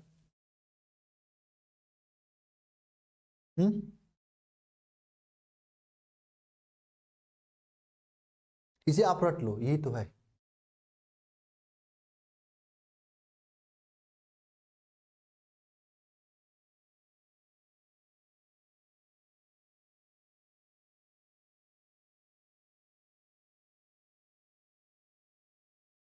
ठीक है, रट लो, ठीक है, समझ में आया। अब देखो, फेरों की संख्या n है, और ABCD बात यहाँ की है, जो मैंने यहाँ पे ABCD माना है। इस ABCD में क्या है, ABCD में x में ABCD की जो लंबाई है ना, ABCD की क्या की लंबाई क्या है, x है। यहाँ पे ABCD की लंबाई क्या है, x है। तब है ना, कुल फेरों की संख्या, फेरों की संख्या क्या हो जाएगी, nx हो जाएगी। सर ये nx कैसे लिखा, ये मुझे बता दो, मुझे नहीं समझ में आया, कैसे लिखा nx, कैसे लिखा आपने, ये बताओ, क्यों गुणा किया ये बताओ मुझे, आपके दिमाग में ही आ रहा होगा। देखो, n का गुणा मैं nx का गुणा इसलिए किया, देखो बच्चे से मान लो ये इसकी पूरी एक लंबी तार है ना, इस पे ये लुपेटी गई है, ये पूरा लुपेटी गई जो है, इसकी संख्या n है, ठीक है। हम कह रहे हैं इसकी लंबाई l है, ठीक है। मैं पूछूंगा पूरा कितना लुपेटा गया है, इस लंबाई पे कितना लौटा है, n का गुणा करेंगे तभी तो निकलेगा, n का गुणा करेंगे तभी तो निकलेगा, इसलिए ns का गुणा किया, ठीक है, इसलिए ns का गुणा किया, ठीक है। तथा, अब लिखना, तथा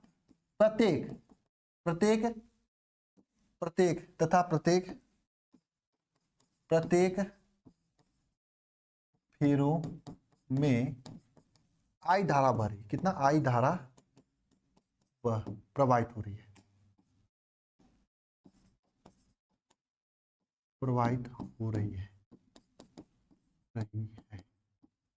तो कुल धारा कितना हो जाएगा, कुल धारा आई इक्वल टू कितना हो जाएगा बताओ। देखो भाई, आपके पास 100 लड़के हैं और सभी लड़कों के पास 2-2 चॉकलेट है,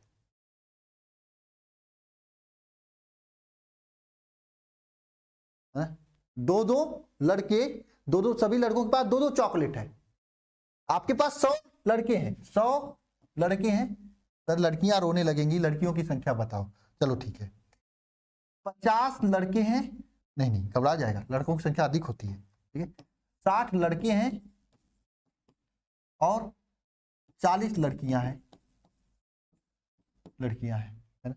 मैं कह रहा हूं सभी के पास दो दो चॉकलेट है, वो डेयरी मिल्क वाली, जो कि लड़कियां ज्यादा पसंद करती हैं, लड़के भी पसंद करते हैं कभी कभी जब उनको अपने गर्लफ्रेंड को देना होता है ना।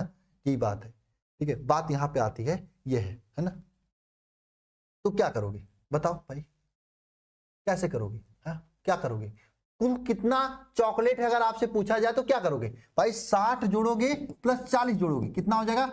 100 हो जाएगा सर, 100 हो जाएगा। इसमें दो का गुणा कर देखो, तभी ना 200 चॉकलेट है आपके पास, सभी के पास दो दो है, वही करेंगे ना। तो आप यहाँ पे कुल धारा क्या करोगे? प्रत्येक के पास आई धारा है, कुल धारा कितना निकल के आ जाएगा बताओ? कुल धारा निकल के आ जाएगा NXI, कुल धारा कितना निकल के आ जाएगा? NXI। अब देखो क्या है, इसको समीकरण नंबर 1 मानो, देखो यहाँ पे समीकरण नंबर 1 से 1 में आई का मान रखने पर, ठीक है, रखो, क्या हो जाएगा?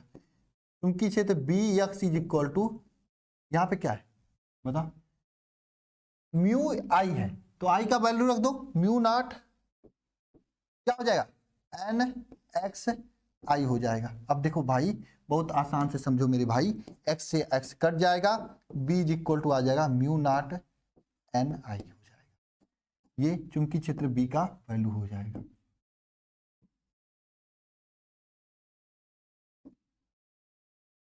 आया समझ में सभी को?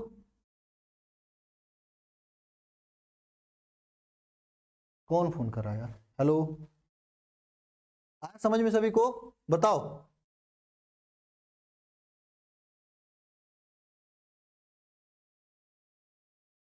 हाँ, क्या नाम है भाई आपका? क्लास में नहीं हो? हाँ जी, क्या नाम है तुम्हारा? क्लास में क्यों नहीं हो? क्लास चल रही ना? क्यों भाई? हाँ आप ही से बात कर रहा हूँ, क्लास चल रही ना, क्लास में क्यों नहीं हो? फोन कर रहे हो बार बार। डाटा खत्म हो गया तो फोन करोगे मेरे यहाँ? क्या कमेंट कर रहे थे बताओ? तो ऐसे थोड़ी कमेंट चेक करूंगा, बताओ। 1000 बच्चे लाए, मैं सभी का कमेंट चेक करने लगूँ तो पढ़ाने भर के हो जाएंगे। हाँ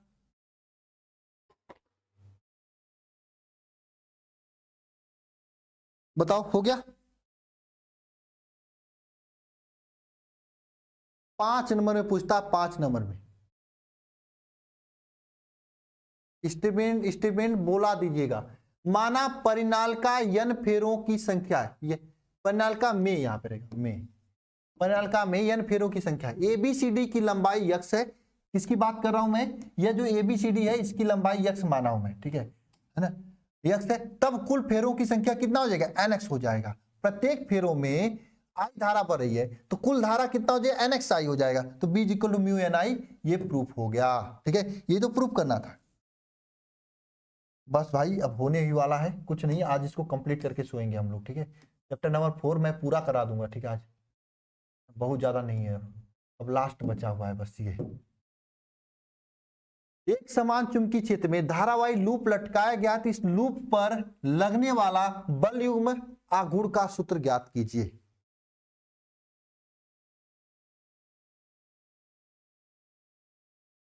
राज राय पीछे करना है, पीछे कर देता हूं, लो पीछे कर दिया।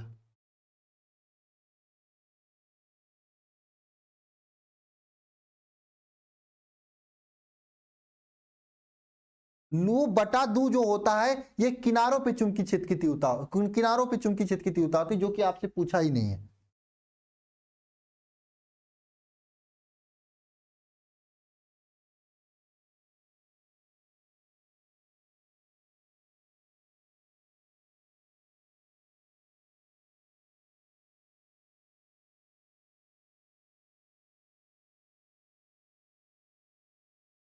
नोट कर लो भाई।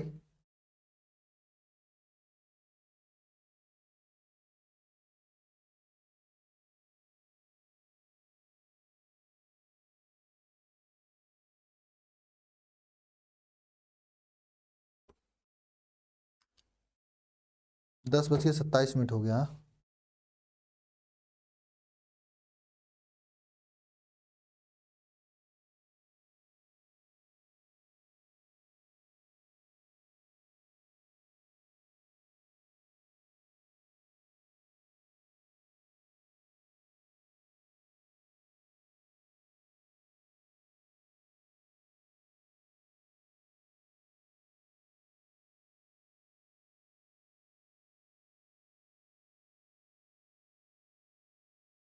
पीडीएफ दे दूंगा मैं, एक बार और देख लेना गजेंद्र सिंह वीडियो, देख लोगे एक बार समझ में आ जाएगा।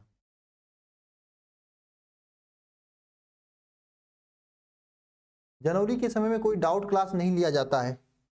अब आप डाउट क्लास क्यों नहीं ले रहे हो आदित्य सिंह? आप तो पुरानी स्टूडेंट हो, आपको पता है डाउट क्लास लिया जाता है स्टार्टिंग में, लास्ट में किसी को डाउट थोड़ी ना होता है। सब लोग इतना समझ जाते हैं खुद से पढ़ने भर का। जिसको कोई डाउट होता है उसके लिए ये नंबर है, ये फोन है सस्ती सा, इस पर कोई कॉल करता है तो उसके फोन को रिसीव होता है और उसके डाउट को सॉल्व किया जाता है, जो भी सेंड कर देता है ना। हालांकि मैं करूं या कोई भी करे, कर देता है कोई, ठीक है। बहुत दुख की बात है कि 2-4 बच्चों को छोड़कर कोई डाउट सेंड करता ही नहीं इस पे भी।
हो गया सब चीजें?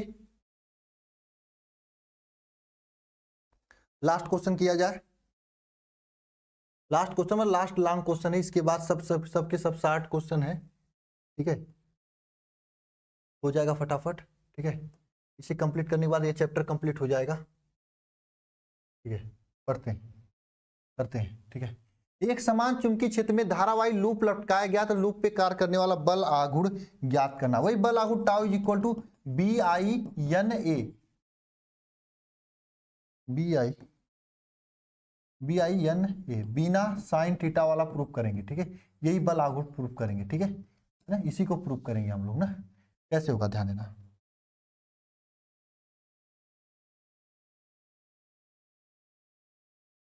फोन कर रहे हैं बच्चे। अंकिता क्लास में हूं मैं, क्लास चल रही है अंकिता, है ना। चैप्टर 4 पढ़ा रहा हूं, आप तो पढ़ ली होगी ना।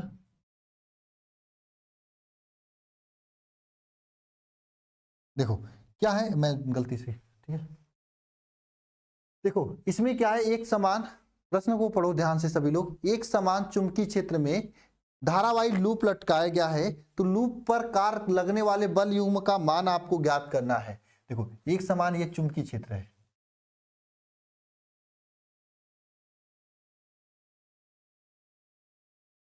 ठीक है। इसमें कोई क्या लटकाया गया है, कोई धारावाही लूप लटकाया गया है। आप इस तरह से समझ सकते हैं, आप ऐसे नहीं समझ आएगा। ये इस तरह से, ये चुंबकीय क्षेत्र है आपका। चुंबकीय क्षेत्र की दिशा भी आपको स्पष्ट है यहाँ से।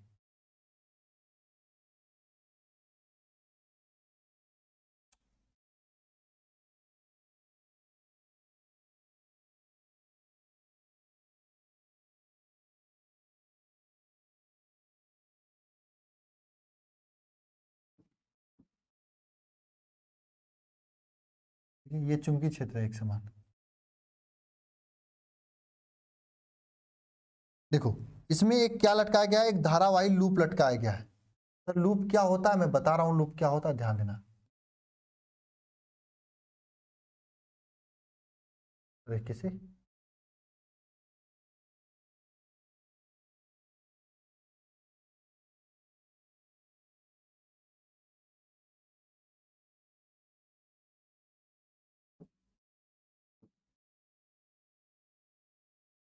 ये आपके सामने लूप है जो कि लटकाया गया है, ठीक है ना। जब इस लूप को लटकाया गया है तो चुंबकीय क्षेत्र के द्वारा इस लूप पे मान लीजिए आई धारा बह रही है, इसमें क्या आई धारा बह रही है, मानते हैं कि इसमें कौन सी धारा बह रही है, समझना, I1 धारा बह रही है, सभी में I1 धारा बह रही है, सभी में क्या I1 धारा बह रही है पूरा। इस लूप में इधर और इधर इस तरह से बल कार्य करेगा, है ना। यहाँ पे देखो F1 बल कार्य करेगा, यहाँ पे F2 बल कार्य करेगा, ठीक है। ऊपर भी बल कार्य करेगा F3 और नीचे बल कार्य करेगा F5 F4 बल कार्य करेगा, ठीक है। इस तरह से बल कार्य करेगा चुंबकीय क्षेत्र के कारण। ध्यान देना सभी लोग, ऊपर F3 और F4 वाला बल तो नष्ट हो जाएगा, निरस्त हो जाएगा, क्योंकि यह कैसे है, एक तरह से आप बात करोगे यह क्या एक दूसरे के विपरीत है ना, बात समझना।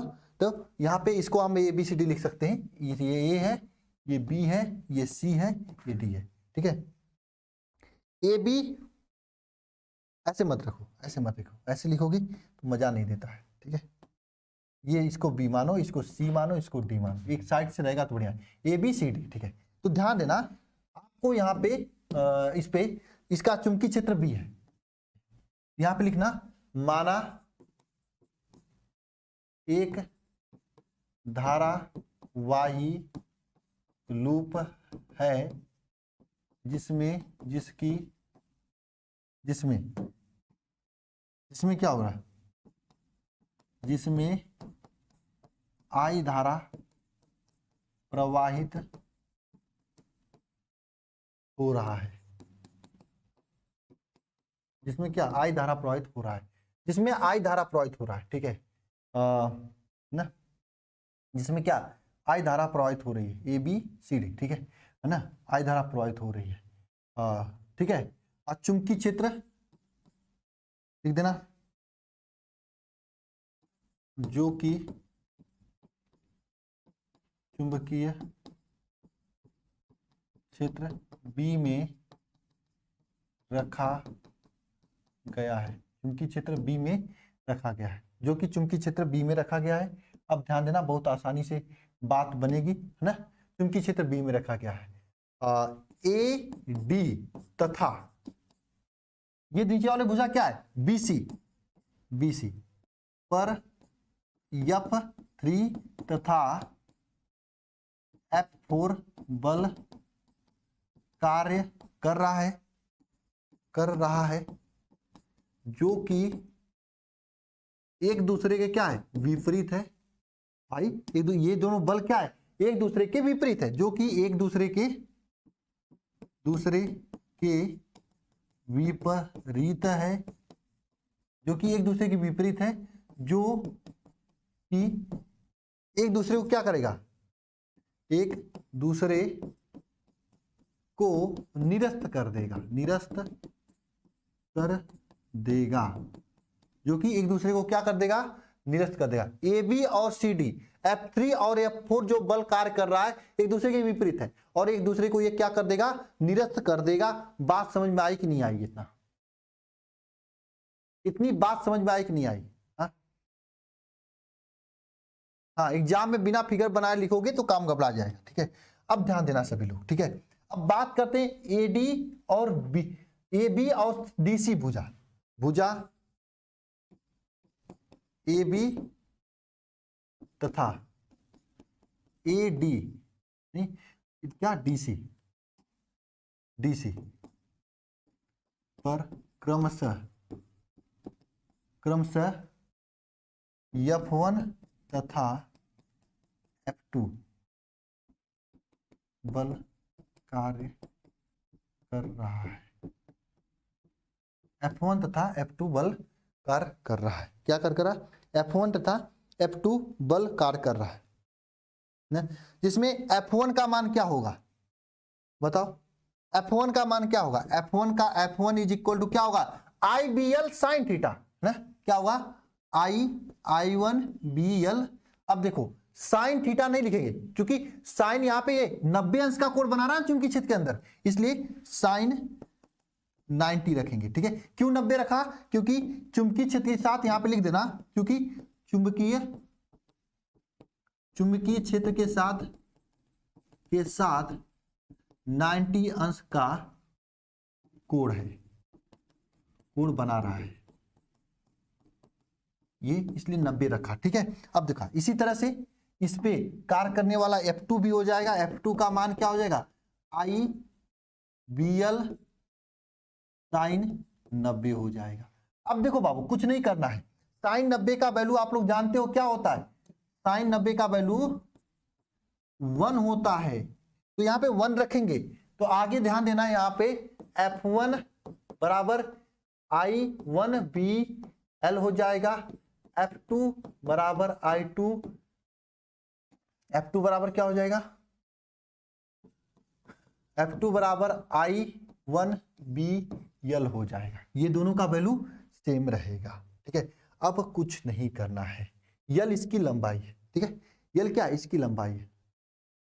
हाँ, tau is equal to BINA sine theta. Sir ji proof कर लेंगे, tau is equal to BINA sine theta, बिल्कुल पहले का पढ़ रखी हो तो प्रूफ कर लेंगे। इतनी बात समझ में आ गई, पहले का पढ़ रखी हो तो प्रूफ कर लोगे। हाँ, अब आप जान लो, ये चूंकि एक दूसरे के ध्यान देना, इस तरह से बल कार्य कर रहे हैं।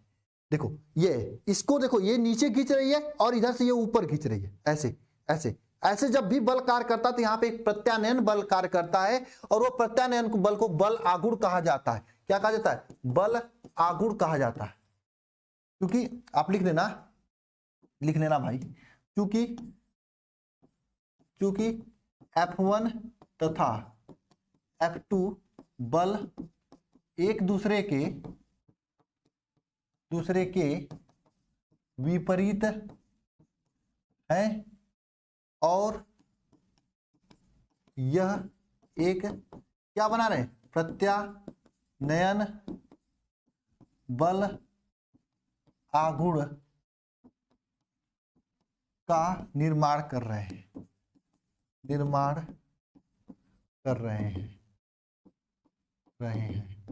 तो बल आघूर्ण टाउ इज इक्वल टू क्या हो जाएगा, बल इंटू लंबवत दूरी। अब देखो मैं एक चीज कहूंगा याद करने के लिए आप लोगों को, इन दोनों बलों के मध्य की लंबवत दूरी। देखो हम पहले से आपको एक चीज बता दो, इसकी लंबाई L माने है और इसकी लंबाई B माने है। सच्चाई बताऊंगा, फिगर निकाल के लगाओगे, इन दोनों की लंबवत दूरी जो बीच की आएगी ये B साइन थीटा आएगी, है ना?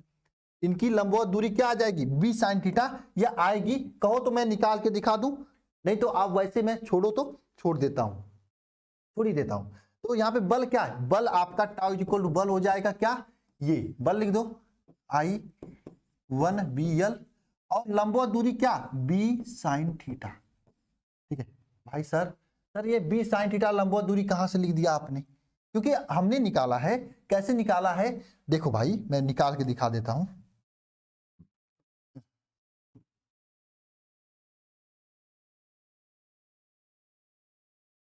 देखो कैसे निकाला है,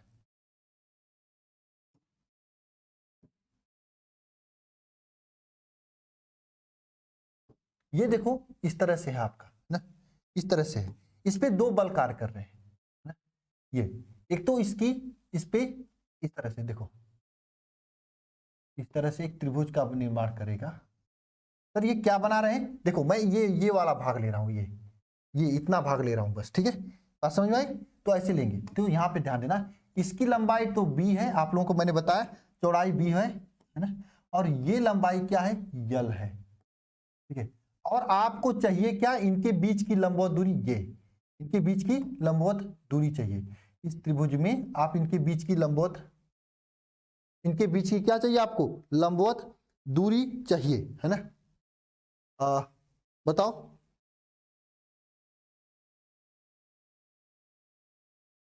उल्टा बन गया थोड़ा सा फिगर, है ना, थोड़ा सा उल्टा बन गया। ठीक है, उल्टा ऊपर बनाएंगे तो अच्छा समझ में आएगा। देखो एक तो इस पे बल F1 यहाँ पे कार्य कर रहा है और F2 नीचे की ओर खींच रहा है। ठीक है, तो ये इसकी लंबाई क्या है आपका, इसकी लंबाई L है। ठीक है ना, देखो भाई ये वाला है भाग, ये इसको ये लंबाई वाला, इसको देखो ऊपर से खींच रहा है, ये नीचे से खींच रहा है। मैं जानता था कम समझ में आएगा, कक्षा 11 में पढ़े तो हो नहीं आप लोग, तो कहाँ समझ में आएगा ना। हाँ, LB बराबर A हो जाएगा, मुझे पता है, सभी को पता है, लेकिन मुझे पढ़ाना पड़ेगा। नहीं पढ़ाएंगे तो कुछ लोग कहेंगे सर जी को नहीं आ रहा था इसलिए सर जी ने नहीं बताया। ये भी तो परेशानी है, ठीक है। तो ध्यान देना, ये मैंने इसको ऐसे खींचना चाहिए था तो आसान हो गया। चलो खैर इसी पे देख लो, अब उल्टा हो ही गया तो क्या करें जल्दी जल्दी में, ठीक है। ये देखो,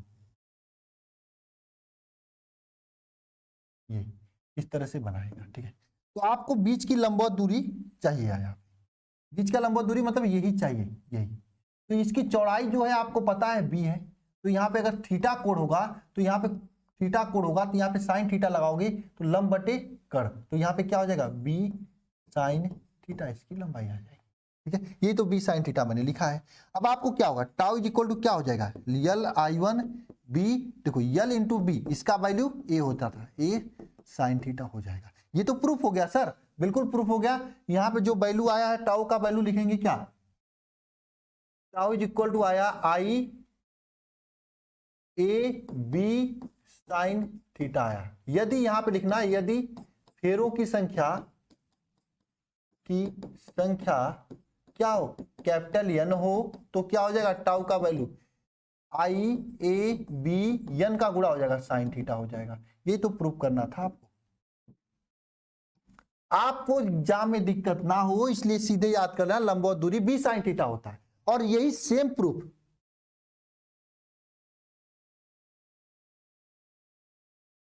ये सेम चीज आपको मैंने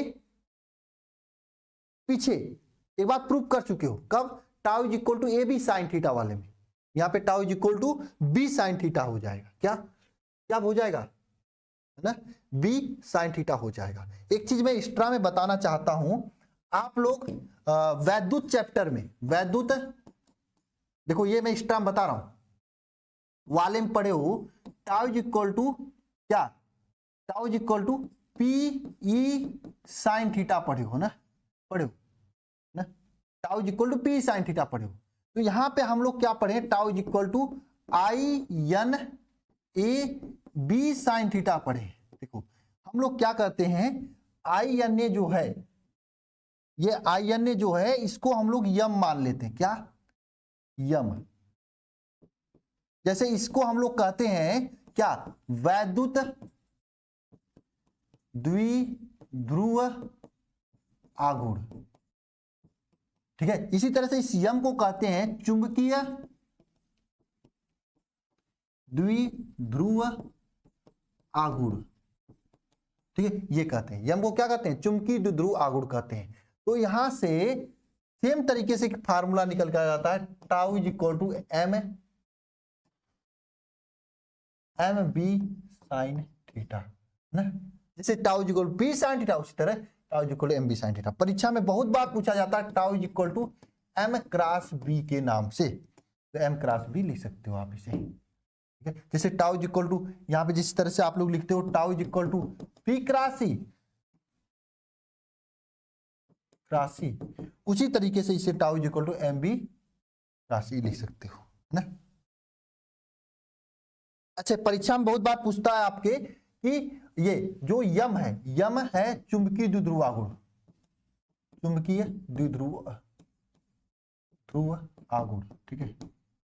इसका चुंबकीय द्विध्रुव आघूर्ण जो यम है, यम का मात्रक पूछता है। तो मात्रक यम इज इक्वल टू क्या फार्मूला निकला यहां से, आई एन ए, क्या आई एन ए निकला है। तो यहां से इसका मात्रक निकालो, क्या निकल के आएगा मात्रक बताओ, आई का मात्रक एम्पियर, ए का मात्रक मीटर स्क्वायर, तो इसका मात्रक निकल के आता है यम का मात्रक एम्पियर मीटर स्क्वायर, ये भी मात्रक निकल के आता है। आया समझ भाई,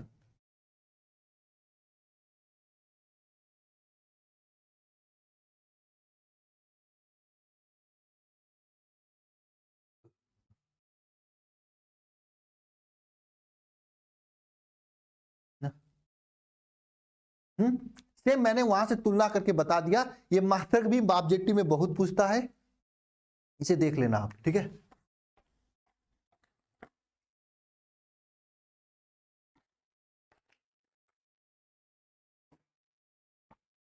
मात्रक।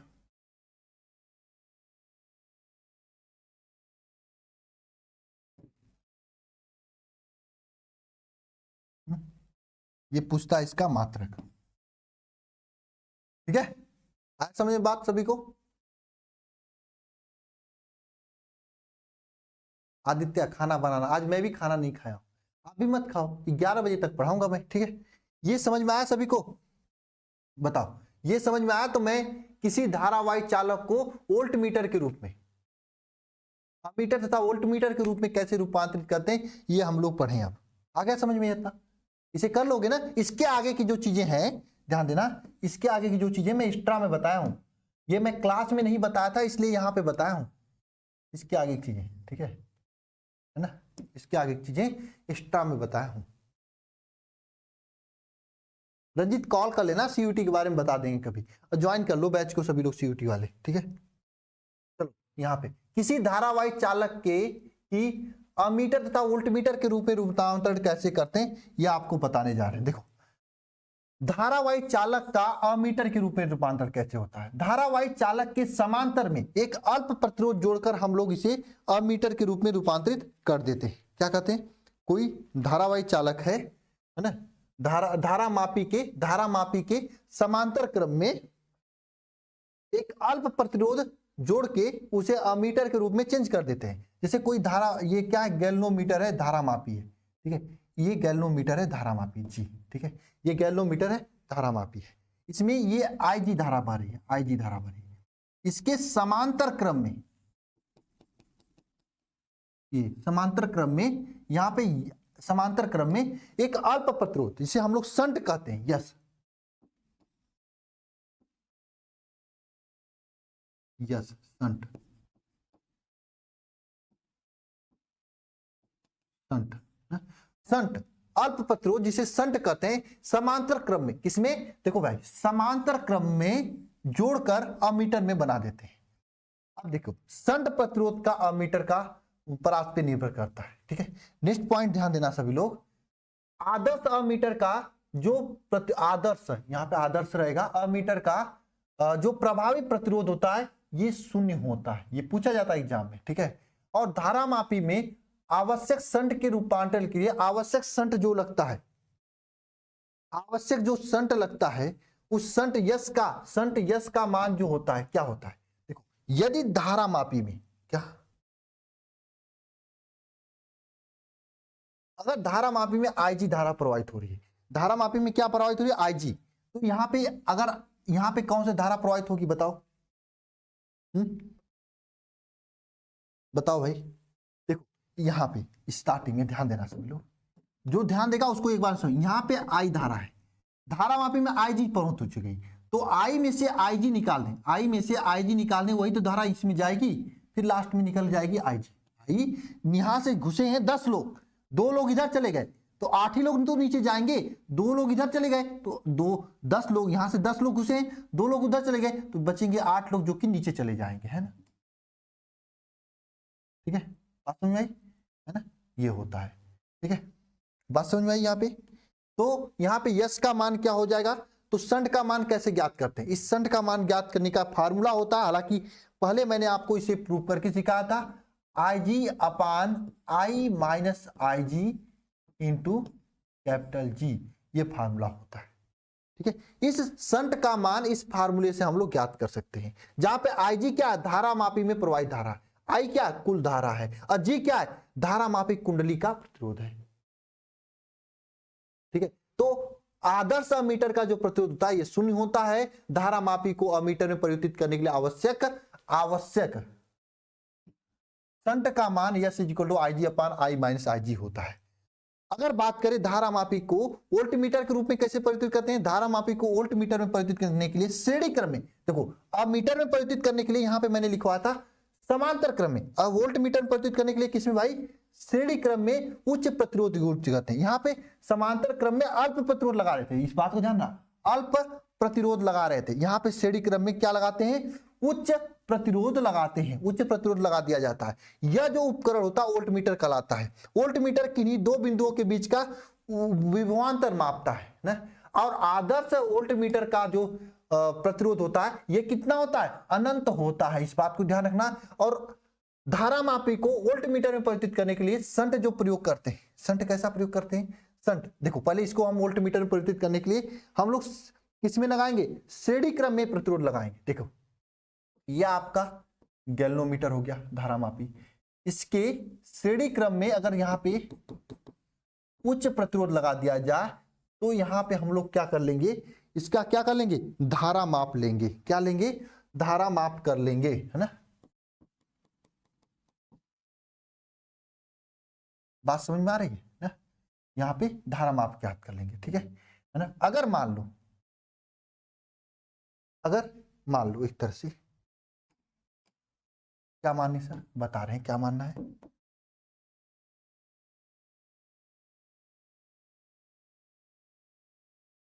अगर मान लो यहाँ पे आई धारा आई धारा बढ़ रही है, आई धारा बढ़ रही है तो आई जी यहाँ पे चली आएगी, तो यहाँ पे क्या जाएगा, आई माइनस आई जी जाएगा, ठीक है, ये धारा जाएगा और इनके बीच का विभवांतर भी होगा। तो कैसे हम लोग ज्ञात करेंगे बताओ, सबसे आसान तरीका ज्ञात करने के लिए इसका शंट का जो प्रतिरोध ज्ञात करने के लिए S is equal to V upon I G minus G, ये फार्मूले के थ्रू हम लोग इसका प्रतिरोध ज्ञात करते हैं, ठीक है, इस फार्मूले के थ्रू इसका प्रतिरोध ज्ञात करते हैं। हाँ अब यहां पे ध्यान देना, वोल्ट मीटर को समांतर क्रम में जोड़ा जाता है जबकि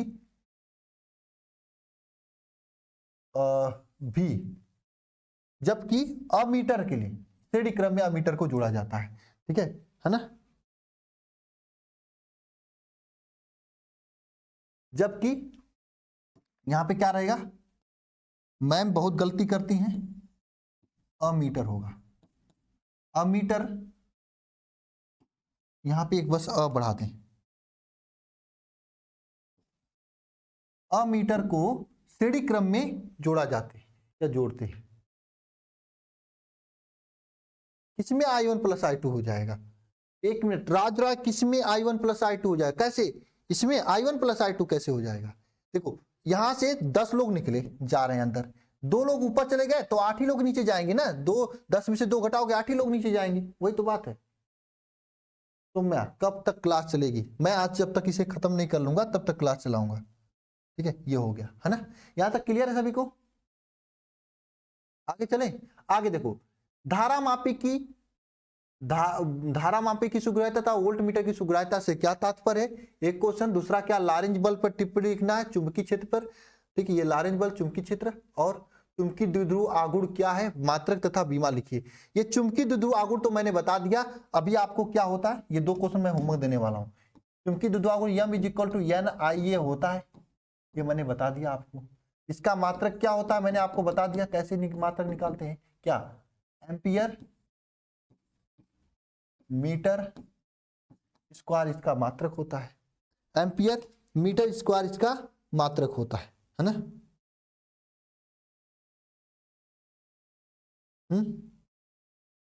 चुंबकीय द्विध्रुव आघूर्ण तो बता दिया मैंने आज आपको, है ना। अब रहेगी बात 2 क्वेश्चन, ठीक है, इसके बाद ये चैप्टर कंप्लीट हो जाएगा। चुंबकीय क्षेत्र की परिभाषा, लारेंज बल की परिभाषा, ना ये दोनों आपको मुझे बतानी है। धारा मापी की सुग्राह्यता और वोल्ट मीटर की सुग्राह्यता से क्या तात्पर्य है ये मुझे आपको बतानी है।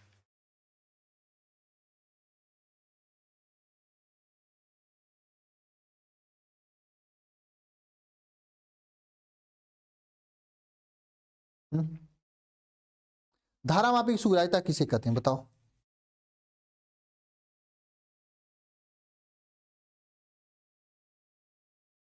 देखो हम लोग सबसे पहले धारा मापी की सुग्राह्यता पढ़ते हैं।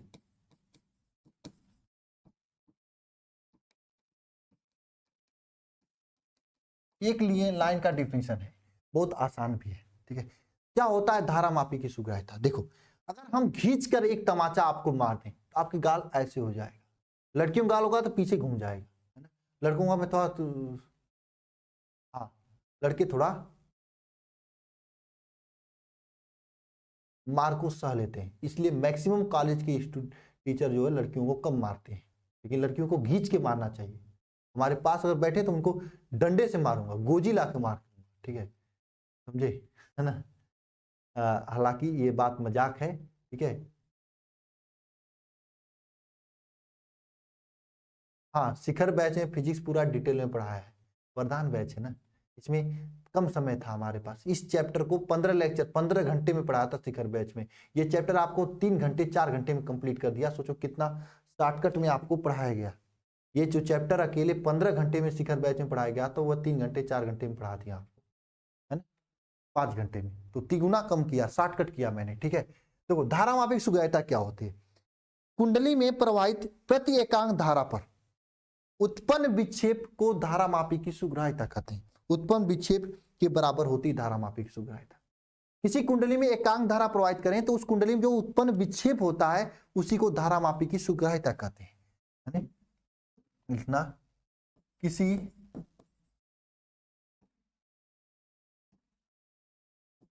कुंडली में एकांक धारा प्रवाहित, वही बात नहीं, तमाचा मारने पर, प्रवाहित करने पर उत्पन्न विक्षेप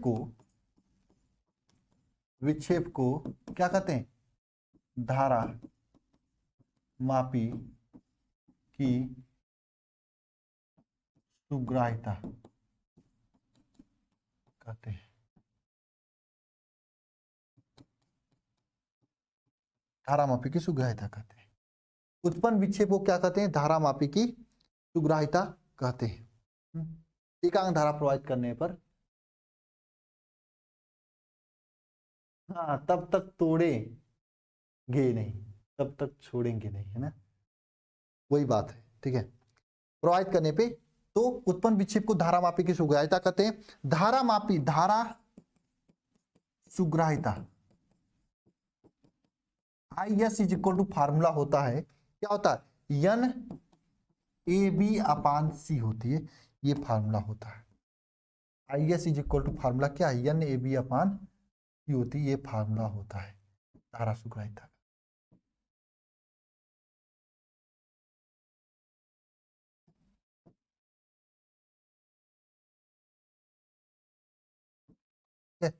हाँ,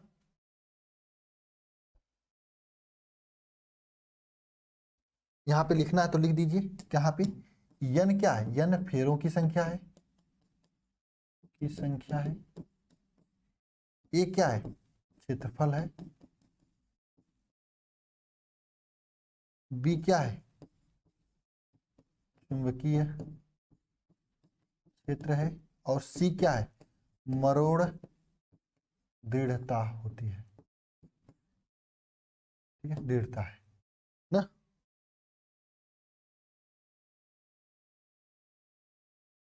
अब देखो भाई, अब मैं एक चीज आपको लिए होमवर्क देने जा रहा हूं। होमवर्क ये जा रहा हूं, वोल्ट मीटर की वोल्टेज सुग्राह्यता, ये मैं होमवर्क देने जा रहा हूं। कुछ नहीं करना है, कुंडली में एकांक वोल्टेज लगाने पर, कुंडली में एकांक वोल्टेज लगाने पर उत्पन्न विक्षेप को क्या कहते हैं, कुंडली का क्या, वोल्टेज सुग्राह्यता कहते हैं। कुंडली में यहां पर एकांक वोल्टेज लिख दोगे ना, ये आपके लिए होमवर्क है, मैं लिख दे रहा हूं भाई, नहीं तो भूल जाओगी। वोल्टेज सुग्राह्यता,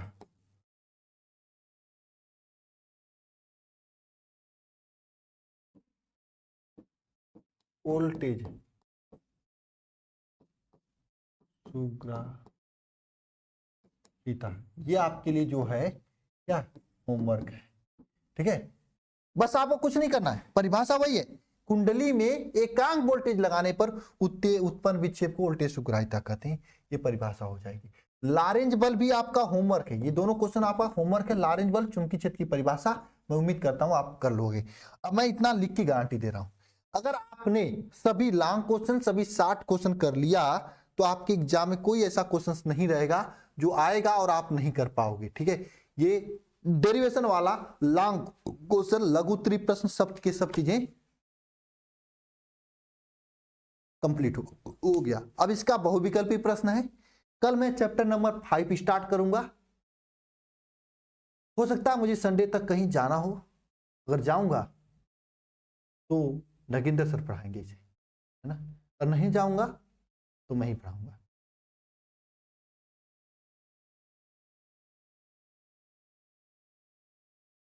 ठीक है।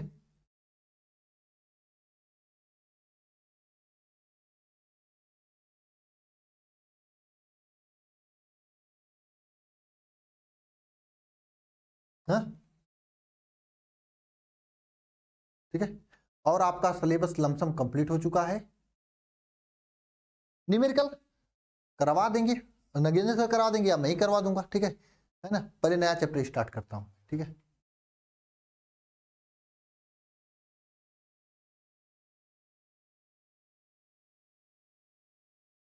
हाँ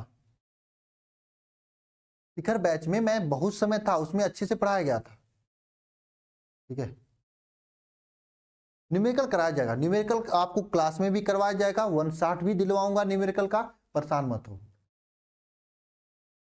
मुझे जरूरी है जाना, आप लोगों के लिए ही जा रहे हैं, ठीक है। आऊंगा वहां से तो पहला काम करूंगा, पूरी केमिस्ट्री का 12 घंटे का मैराथन लूंगा, पूरे केमिस्ट्री का चैप्टर 1 से लास्ट चैप्टर तक के सभी महत्वपूर्ण ऑब्जेक्टिव सब्जेक्टिव, लॉन्ग हो चाहे शॉर्ट हो, उसे कंप्लीट करूंगा। आते ही ये काम करूंगा, आते ही पूरे फिजिक्स का सभी महत्वपूर्ण न्यूमेरिकल लूंगा, ये आते ही काम करूंगा। अब मीटर वाला क्वेश्चन लास्ट में गलत लिखना है, क्या लास्ट में गलत लिखा है आज? ये अमीटर वाले क्वेश्चन में क्या गलत लिखा है, ये देखो, वोल्ट मीटर को परिपथ में समांतर क्रम में जोड़ा जाता है, जबकि अमीटर को श्रेणी क्रम में जोड़ा जाता है, यही तो लिखा है, क्या गलत लिखा है? वही तो लिखा है, ठीक है। आप ही लोगों के काम से जा रहा हूं। विक्षेप वही बताएं, तमाचा मारने पे चेहरा घूमता है, उसी तरह से धारा प्रवाहित करने पे वो तार घूम जाता है, उसी को विक्षेप कहते हैं। आप लोग मेहनत कीजिए। अब कन्हैया चौहान उन्हीं से पूछना, मुझे क्या पता किसी के लाइफ में क्यों हंसते नहीं, क्यों रोते नहीं है, ठीक है। मैं तो हंसता हूँ, मुझे यार क्या बताऊँ, मैं खुश रहने की कोशिश करता हूँ, समस्याएं बहुत ज्यादा रहती हैं, फिर क्या ही बताऊँ मैं, है ना, ठीक है ना। ये पूरा कंप्लीट हो गया है चैप्टर 4, ठीक है। अब इसके ऑब्जेक्टिव बचे हैं, न्यूमेरिकल बचे हैं, ठीक है। देखेंगे तो वो भी करा देंगे आप, है ना।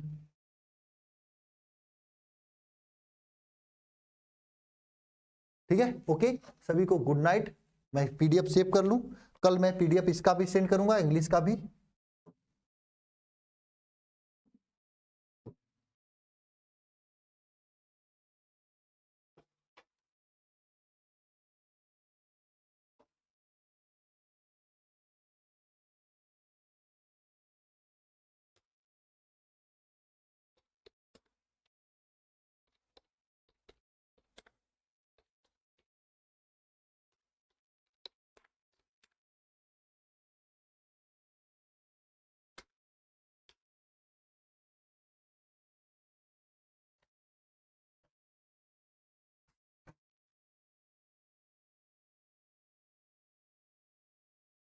मैं रिकॉर्ड क्लास नहीं दूंगा, 12 घंटे खड़े होकर लूंगा, लेकिन आपको लोगों को भी 12 घंटे लगातार लेना है, तभी दूंगा, नहीं तो नहीं दूंगा। नहीं, अमीटर को श्रेणी क्रम में जोड़ा जाता है।